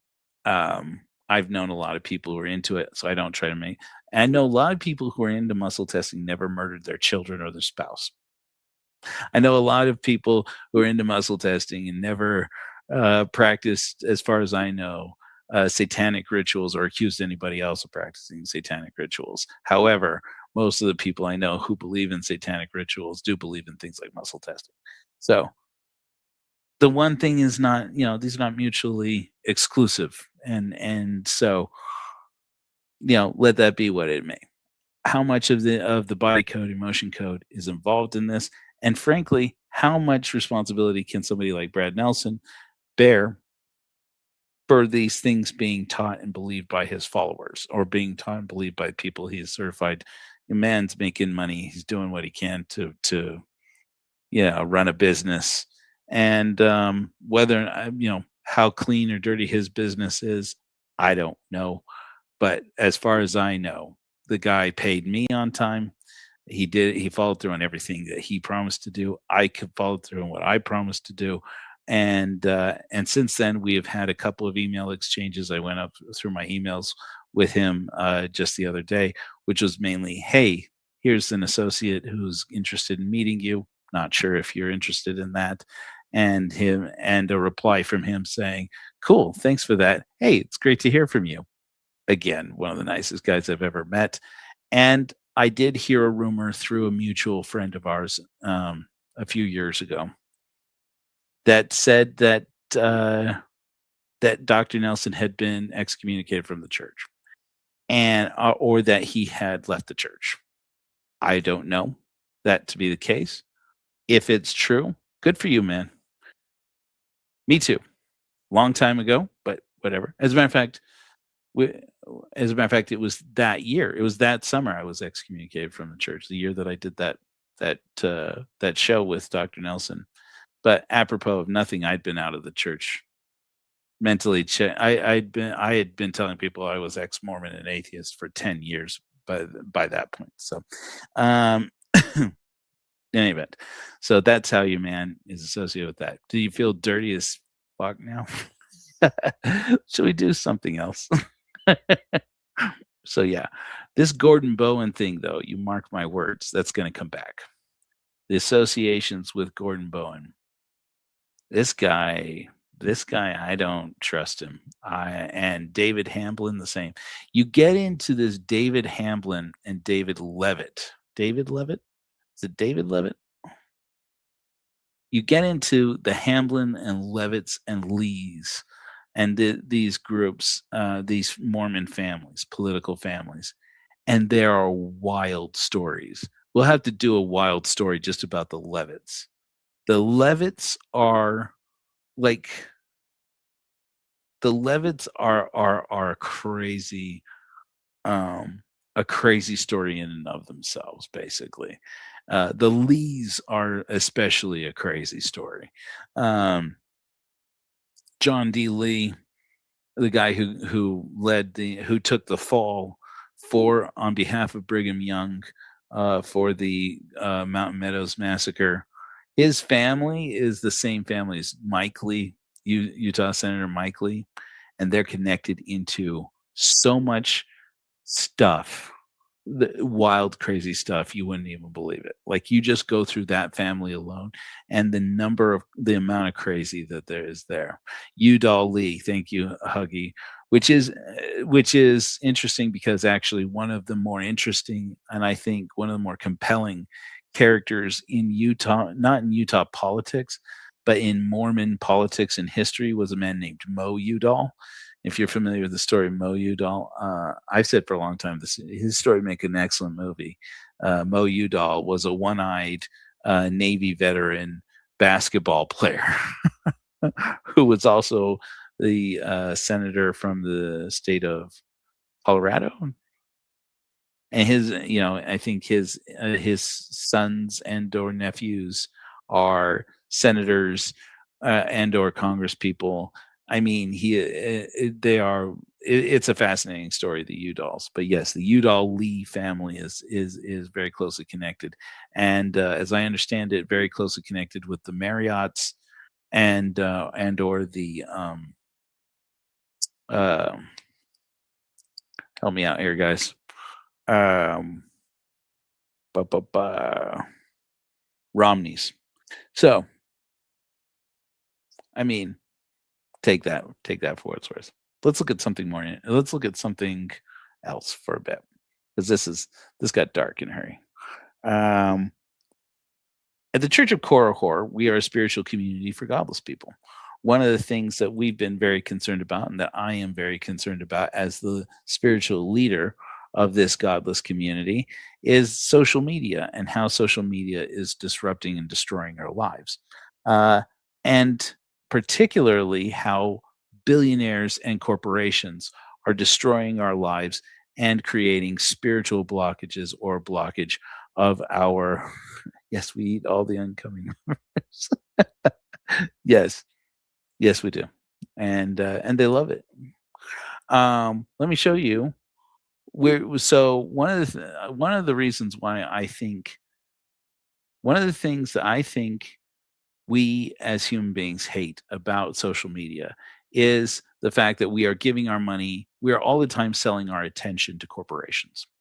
And if you sell your attention, even for a small price, to corporations, what you're going to end up with is corporations not giving a shit that what they're producing is making you depressed. And scientific study after study has been produced showing that when we get on Instagram, when we get on Facebook, when we get on Pinterest, when we get on these social media apps, we start to feel disconnected. We start to feel sold out. We start to feel ingenuine. We start to feel fake. We start to feel depressed, and we start to we know that it creates body image issues with especially teenagers. It is a scourge on our society, and not to mention the fact that it's being run by billionaires, again, who will abuse us all. They will Epstein Island all of us if they could make a buck off of it. And uh, and they're allowing bots to basically run the platforms. They could kick them out. They don't want to because they want to create fake engagement to keep us more engaged. It's a huge problem. So what do we do about it? That's good. That's good. Thank you, Derek. That's giving us great, great feedback. I love the constructive feedback. What do we do about it? I love that attitude. I say, let's do this. Let's create an actual social media network that's run by a nonprofit organization that has the same excitement that there once was on smaller platforms before they had that profit motive to sell advertising. All of these social media networks, it's the moment where they started to sell advertising that small creators couldn't make it on there, and people who were using social media to change their life, like you saw with Instagram at one point, you saw with TikTok at one point, you saw with Pinterest at one point, that small creators could change their life and start selling either products from their Etsy shop or their, or personal things. People could get references to jobs, and people could post about how they are not, they're not making it financially, or they're trying to get out of a bad relationship. They're trying to get into their own place or what have you. And people would donate and give them gifts and things. Small creator communities where people get that good feeling of being able to help out somebody in need, either by at least liking, commenting, providing words of encouragement, support, acknowledging and validating what they're going through, following up with them, checking in on them, or on occasions, maybe buying something that they have to sell, buying their art, buying the products that they sell, or buying their book, subscribing to their podcast, helping them out in whatever way they could. That small creator network doesn't exist where the profit motive exists. So I happen to be pretty good at vibe coding. I've gotten good at it over the past year or so that I've been experimenting with it, as you saw with the Epstein-Ballard matrix, which is not my best work. My best work is this that I've been working on for a while. Share screen. Hopefully this works. I've not tried to show this. Okay.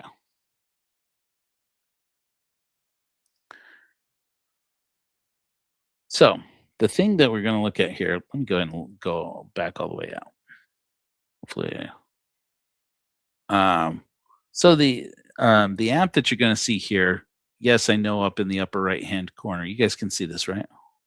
Yeah, I know that. Let's see if I can get this to zoom in a little bit. Did that zoom in when I do that? This works in any web browser. Is that helping? Yeah. This should work in any web browser, including on your mobile device. The website address, uh, oh, it's not supposed to be showing that. Hold on. Let me see if I can get this to reload. It's not supposed to be showing the tiers. Yeah, there we go. Okay. Oof. That was close. Um, yeah, so now you're seeing it as it appears on the desktop app. Maybe we can get that. Maybe I can change that here in a minute so you can see it the way it looks like on a mobile device. In any event, if you go to it on your mobile device, you get to see it on your mobile device. But in any event, this is the app where we'll be able to manage all of the church's business, but also where people can join and have fun in an environment where there are no bots, no billionaires, and no bullshit. That's what we're calling it, the way we're saying it right now. We'll see if it actually works. Um, you can't join the actual app yet. Oh, look at that. It's not supposed to show you that. But you can join the beta. Let me just go ahead and take that back here. As soon as we're done here, disable that join us button for now. Uh, but you can join the beta by entering in your name and your email address to say, I'm interested in getting an invite to the beta. We are doing our first beta group, launching our first beta group on Sunday.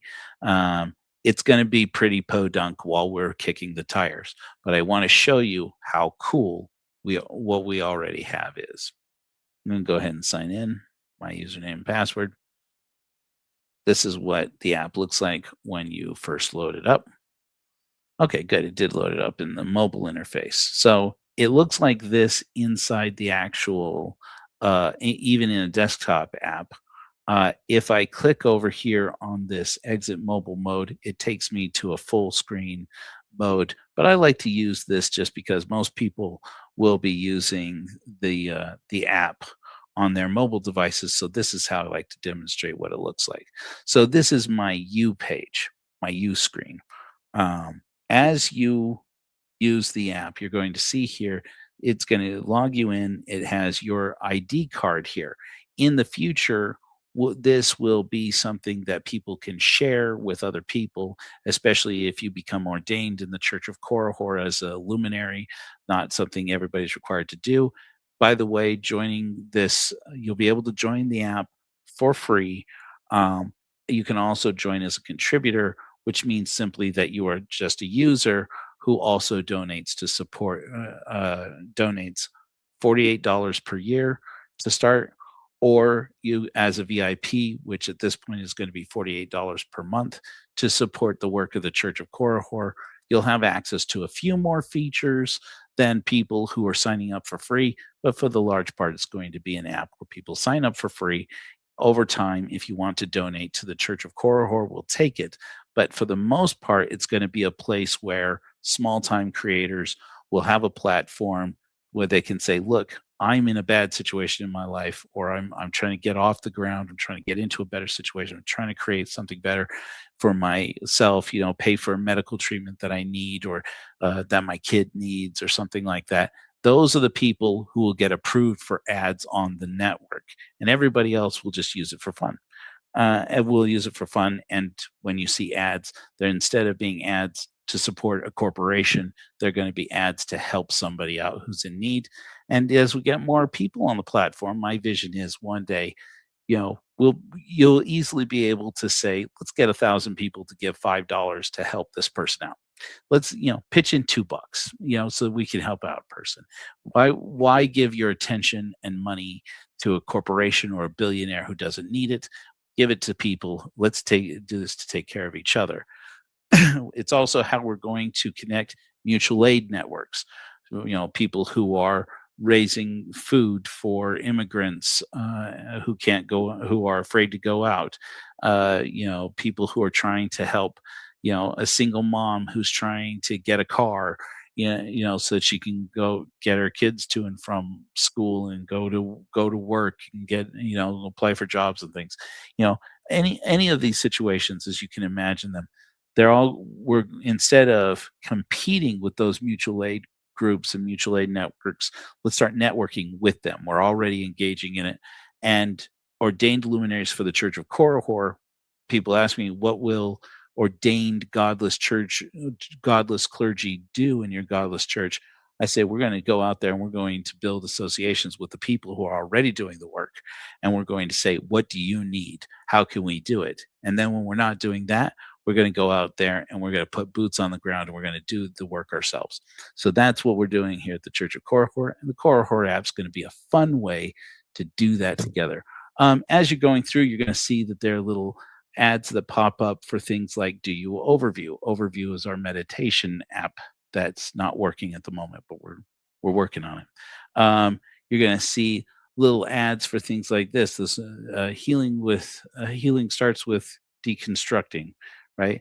That is, this is going to become a feature where it prompts you through a process of journaling and doing a spiritual and emotional well-being healing process that gives you a little keepsake that you can download to your device, that saves on your device, and that you can choose to share with the world through your profile on your Korihor profile, or you can share it in one of our groups, which are called missions. Those are our congregations.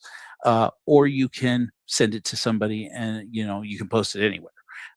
So it just generates that, saves it on your device. You can keep it for yourself. You can share it how you want to share it. That'll be a feature that we develop along the way. Also, if you are walking the path of reason, or this is really the fellowship path is what it'll be called, or doing any kind of training, it gives you updates on your feed of where you are in the training process. As you complete things, it will update the progress. This is very rudimentary, but basically, if you're going to be ordained to the Church of Korihor, you're going to need to pass, for example, there will be one of these certifications for becoming certified as a wedding officiant or a death doula or a death officiant or a funeral officiant, excuse me. As you get training, we'll be able to show anybody who wants to see, you'll be able to show anybody who wants to see that I am actually trained in how to do this. I am an actual spiritual leader and actually perform sacraments for the Church of Korihor, things like that. But you'll also be able to just do shadow work for you, and it gives you updates about it here in the app. But for the most part, I think people will use it kind of like Instagram. So, for example, this is an image post, what an image post looks like. It's posted on my account. And you'll see if I click on this beautiful picture of this woman, this is a painting, you'll see that it pops up in the corner over here with 1 out of 3. And it gives me this image, a closer look at this image. I can zoom in. If I were on the device, I could zoom in and out just like you can in any other application. But I can also swipe up and it takes me to more images in my feed. It skips over all the other posts and just goes to images. So similar to an Instagram type of experience, I can go through images that are on the app. Okay. And so in this case, I've only got 3 that load into my feed. There's not a lot of content on here yet. So that's a quick overview of how to interact with the posts. You can also click on anybody's name and it comes up with, this is all dummy content, except for my page. It comes up with a brief description of who this person is. If they have a role in the Church of Korihor, it's there. And it also comes up with things like certifications. Like this is a certificate of ordination for Marcus, fake person. There's also a certificate of conversion showing that he is a fellow in the Church of Korihor, etc. And then, of course, you can also click on that person themselves. Click on View Profile to go to that person's feed, and you can see all of their posts. And then, of course, you can always go back to your feed.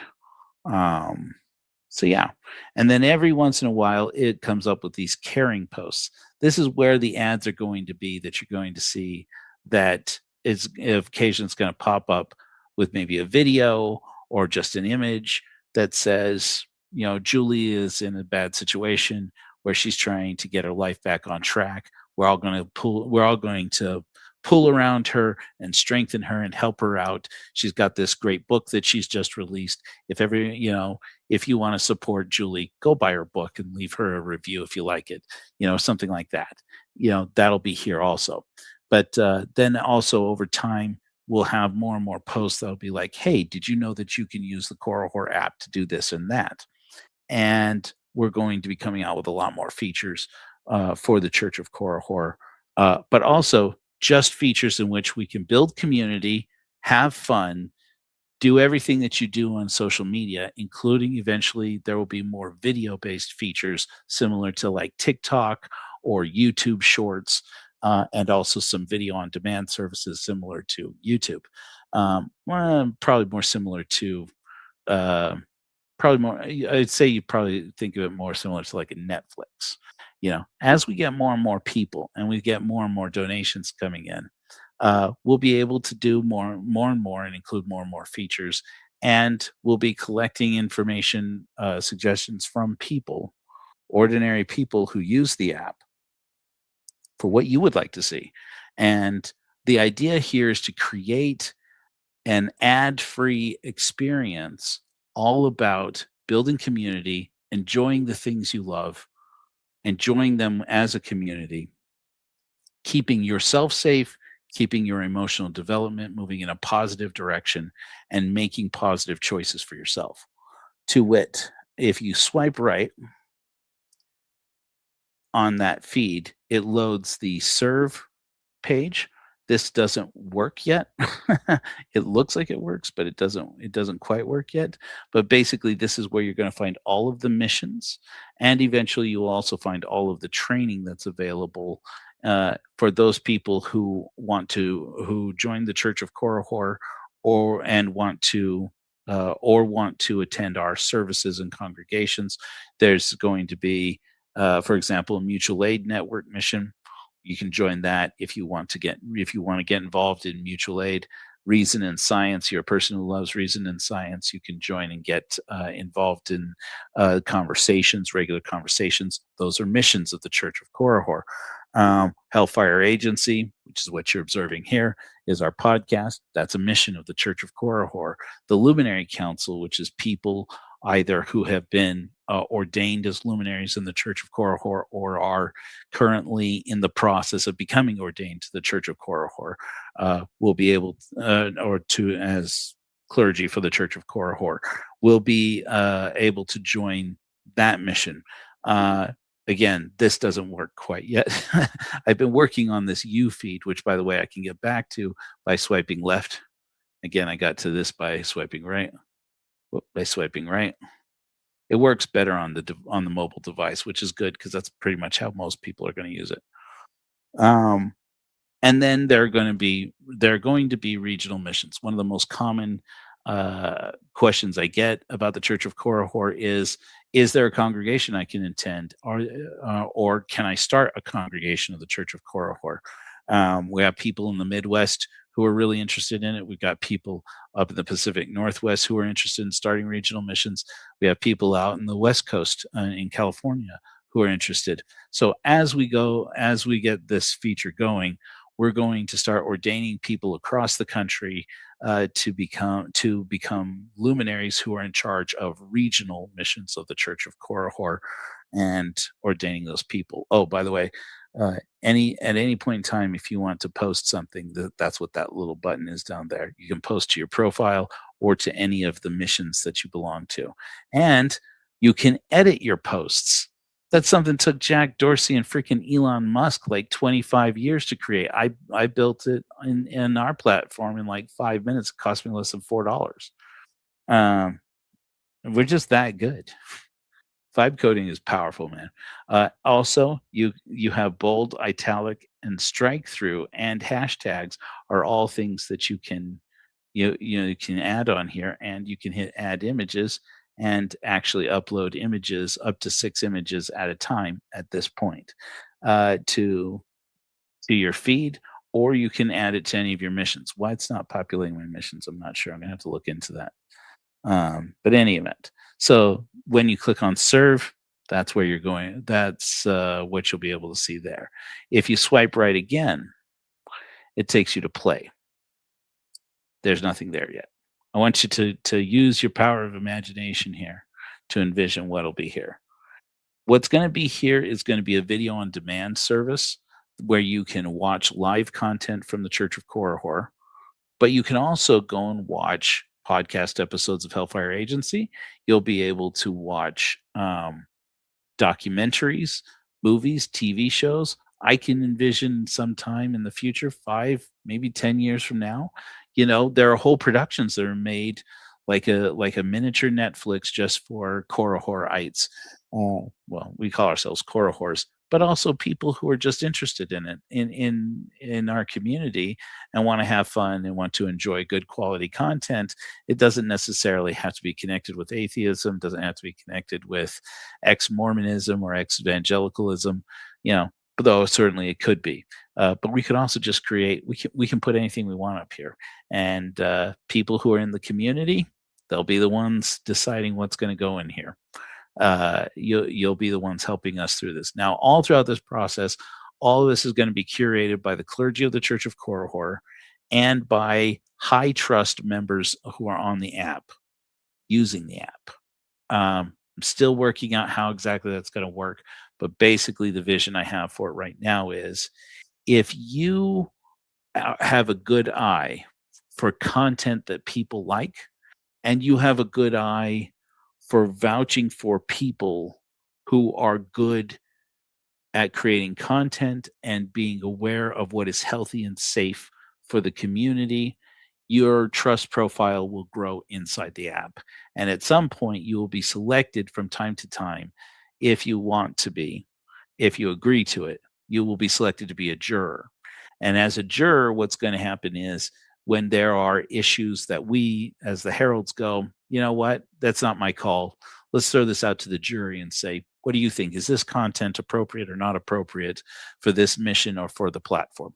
And then, a handful of people will see it in the jury who are high trust individuals to be able to say, content like this, maybe don't show it to people who are under 21, or content like this, don't show it to me first thing in the morning. Don't show it to people first thing in the morning, because when you're in the morning, you're trying to get your day started. Nobody needs to see that first thing in the morning, or maybe, put this up there with an explicit warning and say, this isn't something that should be banned from the app, but it's got a lot of curse words in it. It's got, a person breastfeeding their child, instead of labeling and saying, well, that's nudity, say, well, okay, but people breastfeed their children. It's not like, it's not like they're evil.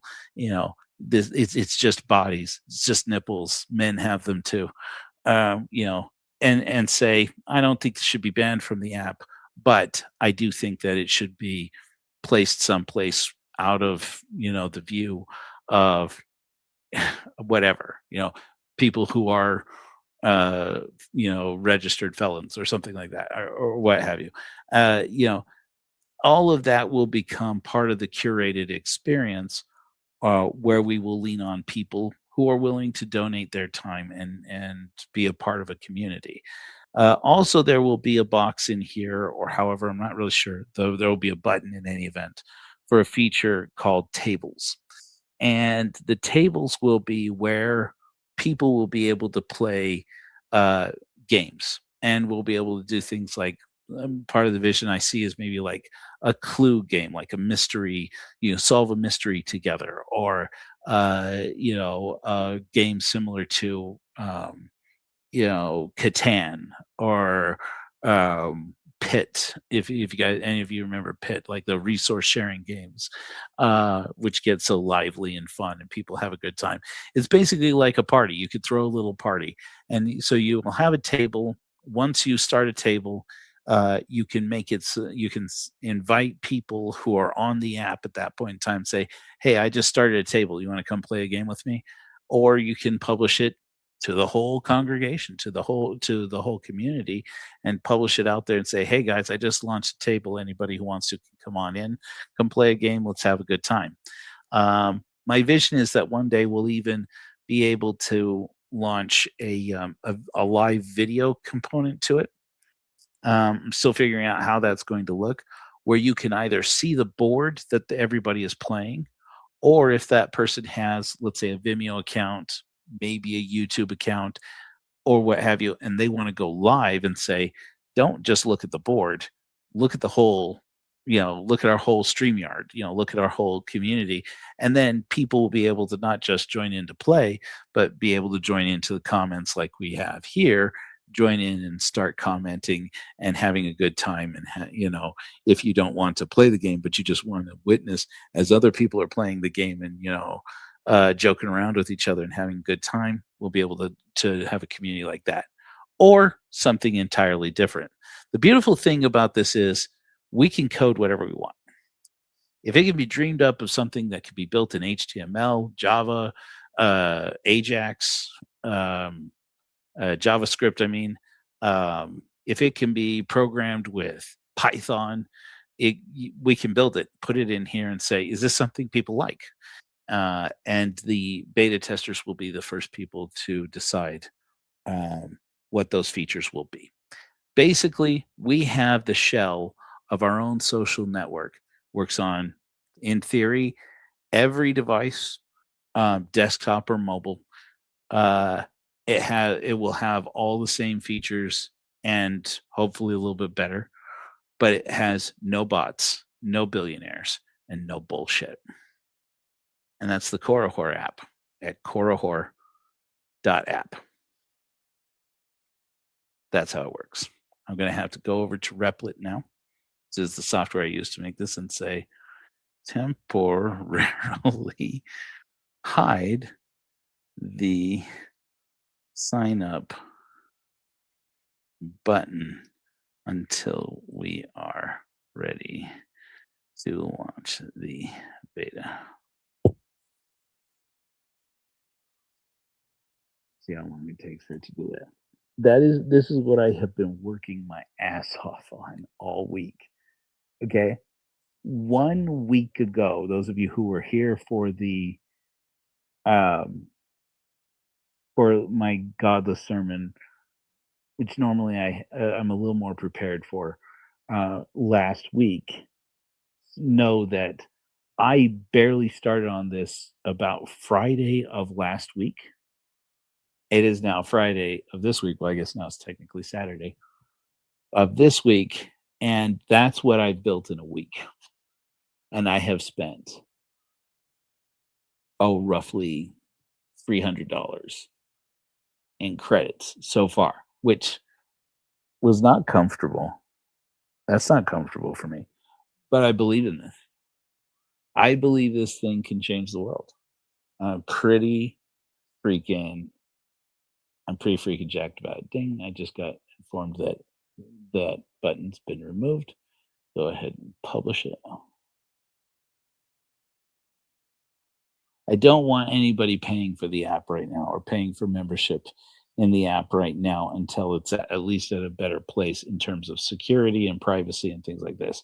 One of the things that I'm developing is the laws of robotics, which is basically a page that says, look, this is an overall governing principle of the app that says we will never deploy features that use AI or agentic AI in collecting, storing, or transmitting your private information.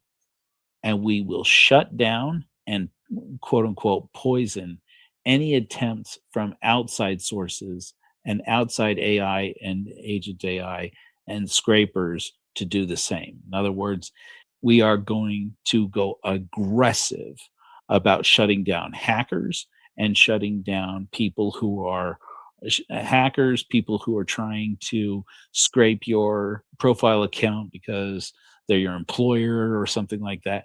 If any information you don't want available to the world, you can shut it down and nobody will get access to it no matter how sophisticated their technology, in theory. And also a commitment that we at the Church of Korihor will never endanger your personal security. Amen, Pearl. That's exactly right. Yep. You like that? You like that, Diana? Right? So that's the Korihor app. How cool is that? One day, people who have no idea what the Church of Korihor is will say, I Korihored that. Did you get the Korihor? Did you go on Korihor and do that? One day that'll just be like a normal thing. Maybe. And I'm just gonna put this out there. You know how people will say, "Oh, well, this is book talk," if you're gonna talk about, TikTok. If you're gonna have a TikTok channel where you talk about books, they call that book talk, right? Like on YouTube, if you have a YouTube channel that talks about books, they call that booktube. We'll call this I'm just shopping it. I'm just shopping it around. It's just workshopping it. Let's keep it loose, keep it fun. We'll call it whoring around. What are you doing? Whoring. I'm whoring it, right? Yeah. Yeah, that's right. Yeah, that's right. What are you doing? I'm just whoring. Can you imagine the ads? Hey, hey, baby, what are you doing right now? Whoring around.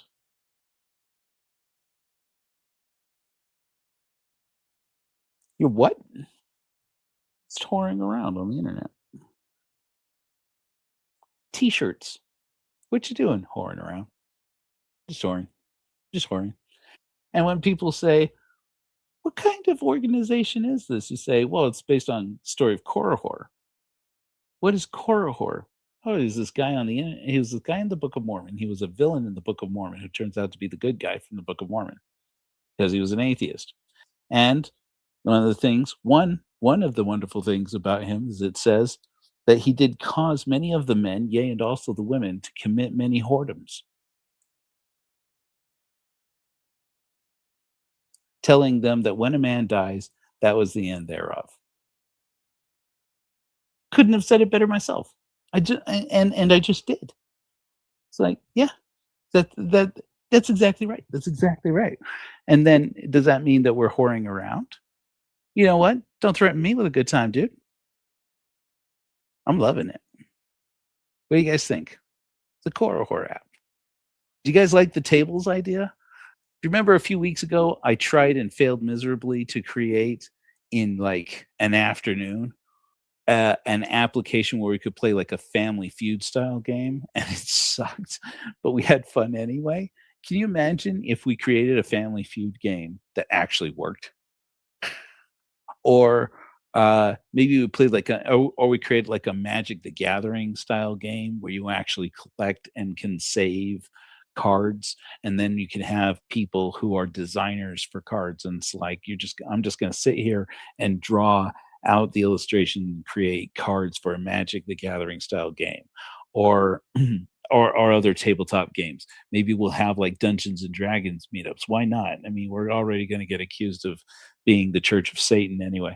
So, you know, whatever. And by the way, Satanic Temple people, I don't know about Church of Satan people.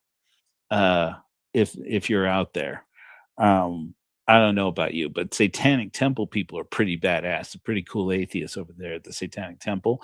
They're doing good work, and you are welcome at the Church of Korihor. And again, people that nobody has to join the Church of Korihor or become part of our fellowship in order to use the app. You don't have to give money to us to use our app. You will be a little more limited in your features, and likely what will wind up happening is we'll hit you up for donations more often. Whereas people, for example, who right now my idea is that people who sign up as a VIP member for $48 a month, which may seem like a lot compared to what we normally ask people to contribute. But remember, it's a shit ton less than tithing, right? That's the way I look at it. It's like, think of it as it's a hell of a lot less than tithing. It's like people who get hit, who give $48 a month, the app never hits them up for donations to the church for the Church of Korihor itself. We just hit you up for, hey, help out this person. Could you help out that person? Could you help out this person? Could you help out that person? And then give you access to what will probably be a VIP room where they'll have a little more access than most people. So that's the Church of Korihor. It's been 2 hours, so we're going to quit for the day. What do you guys think? Uh, are you disappointed that your man X Mojo is in the Epstein-Ballard matrix? 4 degrees of separation from Tim Ballard. I should Harry Carey right now. Uh, anyways, so it's fun. Yeah. Oh my gosh, that Jamin character. I tell you, there's something to this Gordon Bowen thing. Not really sure. Oh, Huggy forgives me. If Huggy forgives me, then I'll be all right, man. I can't I can't ask for more than that. That's all there is right there. You guys like the new let's have a show of hands. People who like right. Yeah, exactly. I think that's kind of the mode. Because I've been catching a lot of heat for saying that, that Mike Lee on TikTok, the Mormons are after me about saying that Mike Lee is connected closely to the Epstein Ballard matrix, and that his close associate, a guy he served with in student council leadership at BYU, is the new Mormon apostle. Everybody's talking about destined to become the next Mormon prophet, or maybe two prophets down the road. Within the next 10 years, likely to be the Mormon prophet, Christian Gilbert. Christian Gilbert? No, Clark Gilbert. Yeah, Clark Gilbert. Whatever. You're all the same. That they're all in there with me. They're a lot closer than I am, because especially that Clark Gilbert guy, because he taught at Harvard when Larry Summers was running it and Alan Dershowitz was working there. And Alan Dershowitz, again, according to Tim Ballard, maybe I'll not make that gesture. According to Tim Ballard, one generation, one degree of separation. Apparently Tim Ballard knows Alan Dershowitz. So does Jeffrey Epstein, according to Virginia Giuffre, at least.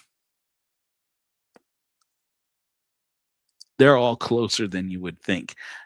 Never have I been so happy to discover that I am 4 degrees of separation from Tim Ballard. Are you kidding me? I'll take it. I'm 4 degrees of separation probably from the Pope. I'm sure I'm 4 degrees of separation from Dallin H. Oaks. In fact, I'm probably closer. I know somebody who knows Dallin H. Oaks. I guarantee it. Dallin Hayseed Oaks. We got to carry it. We got to come back to this Gary Bowen story, because I do think there's more cheese down that. There's yes, Clark Gilbert is the guy's name. Yeah. No offense to any Mormons in the chat tonight. You guys are welcome here. Just be cool.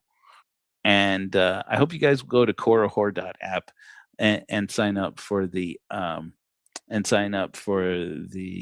become beta testers. I haven't tested that feature. I literally deployed it while we were going live tonight. Don't know how many people heard any of the new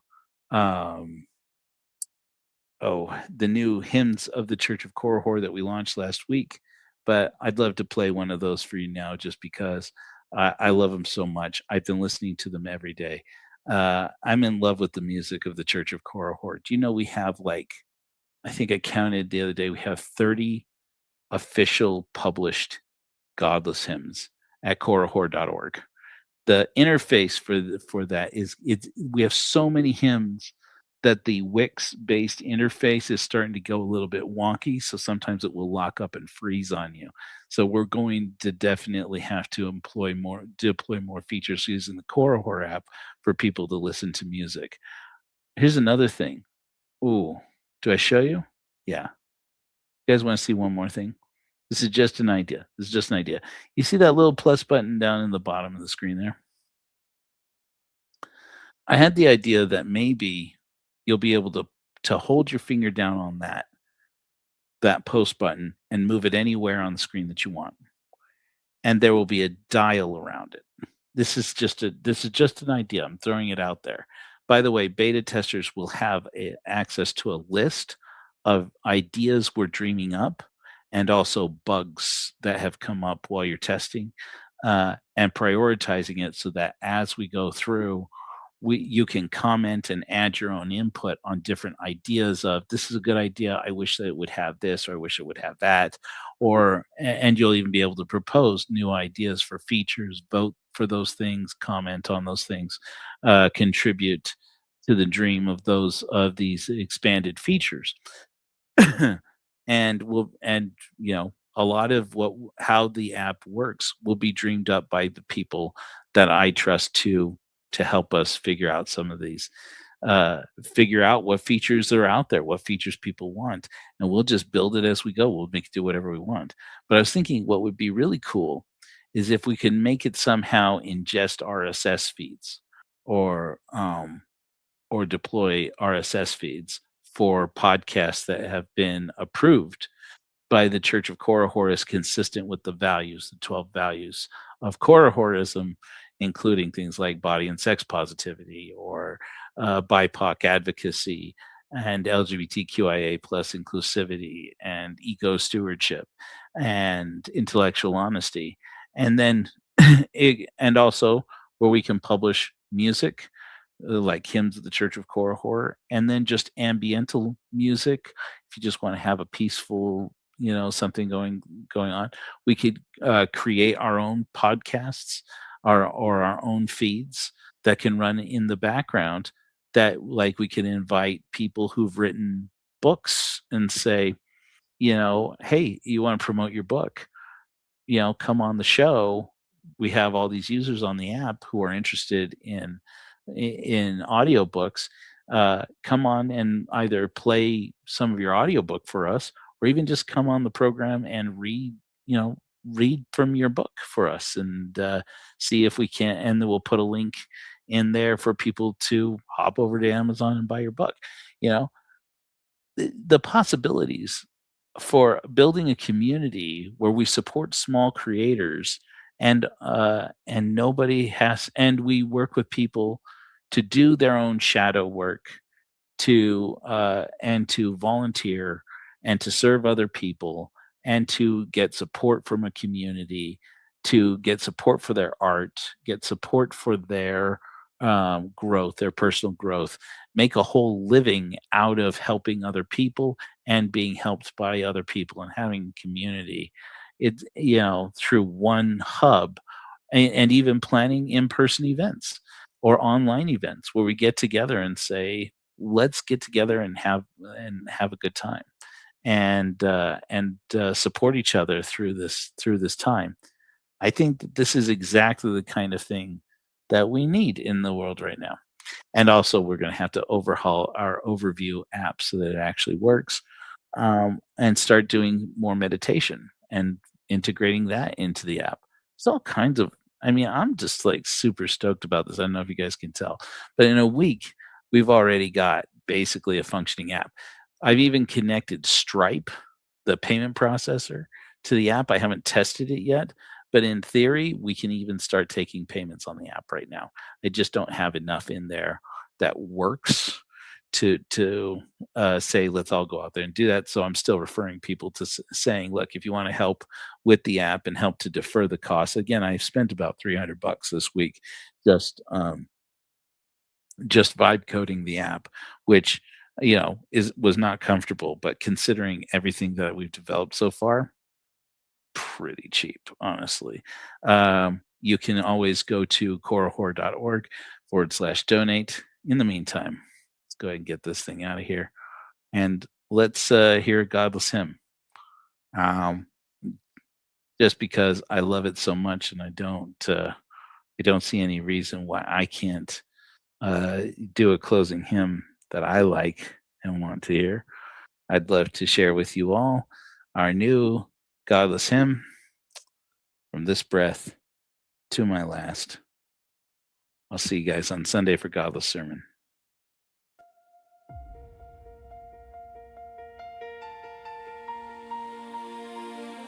From this breath,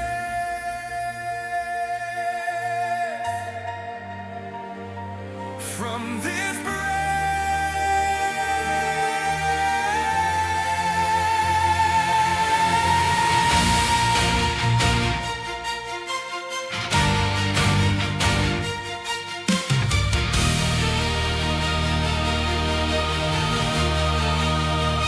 Given a legacy of faith, sought the wisdom of my age, raised in an unholy temple, cast out without my sage.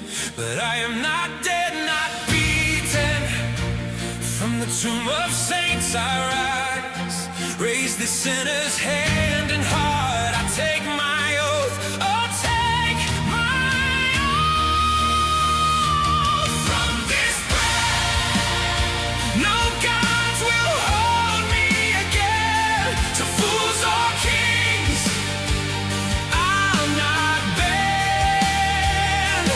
I will stand where my fellows are, swear before these very stars. I put faith into my past. From this breath, from this breath to my last.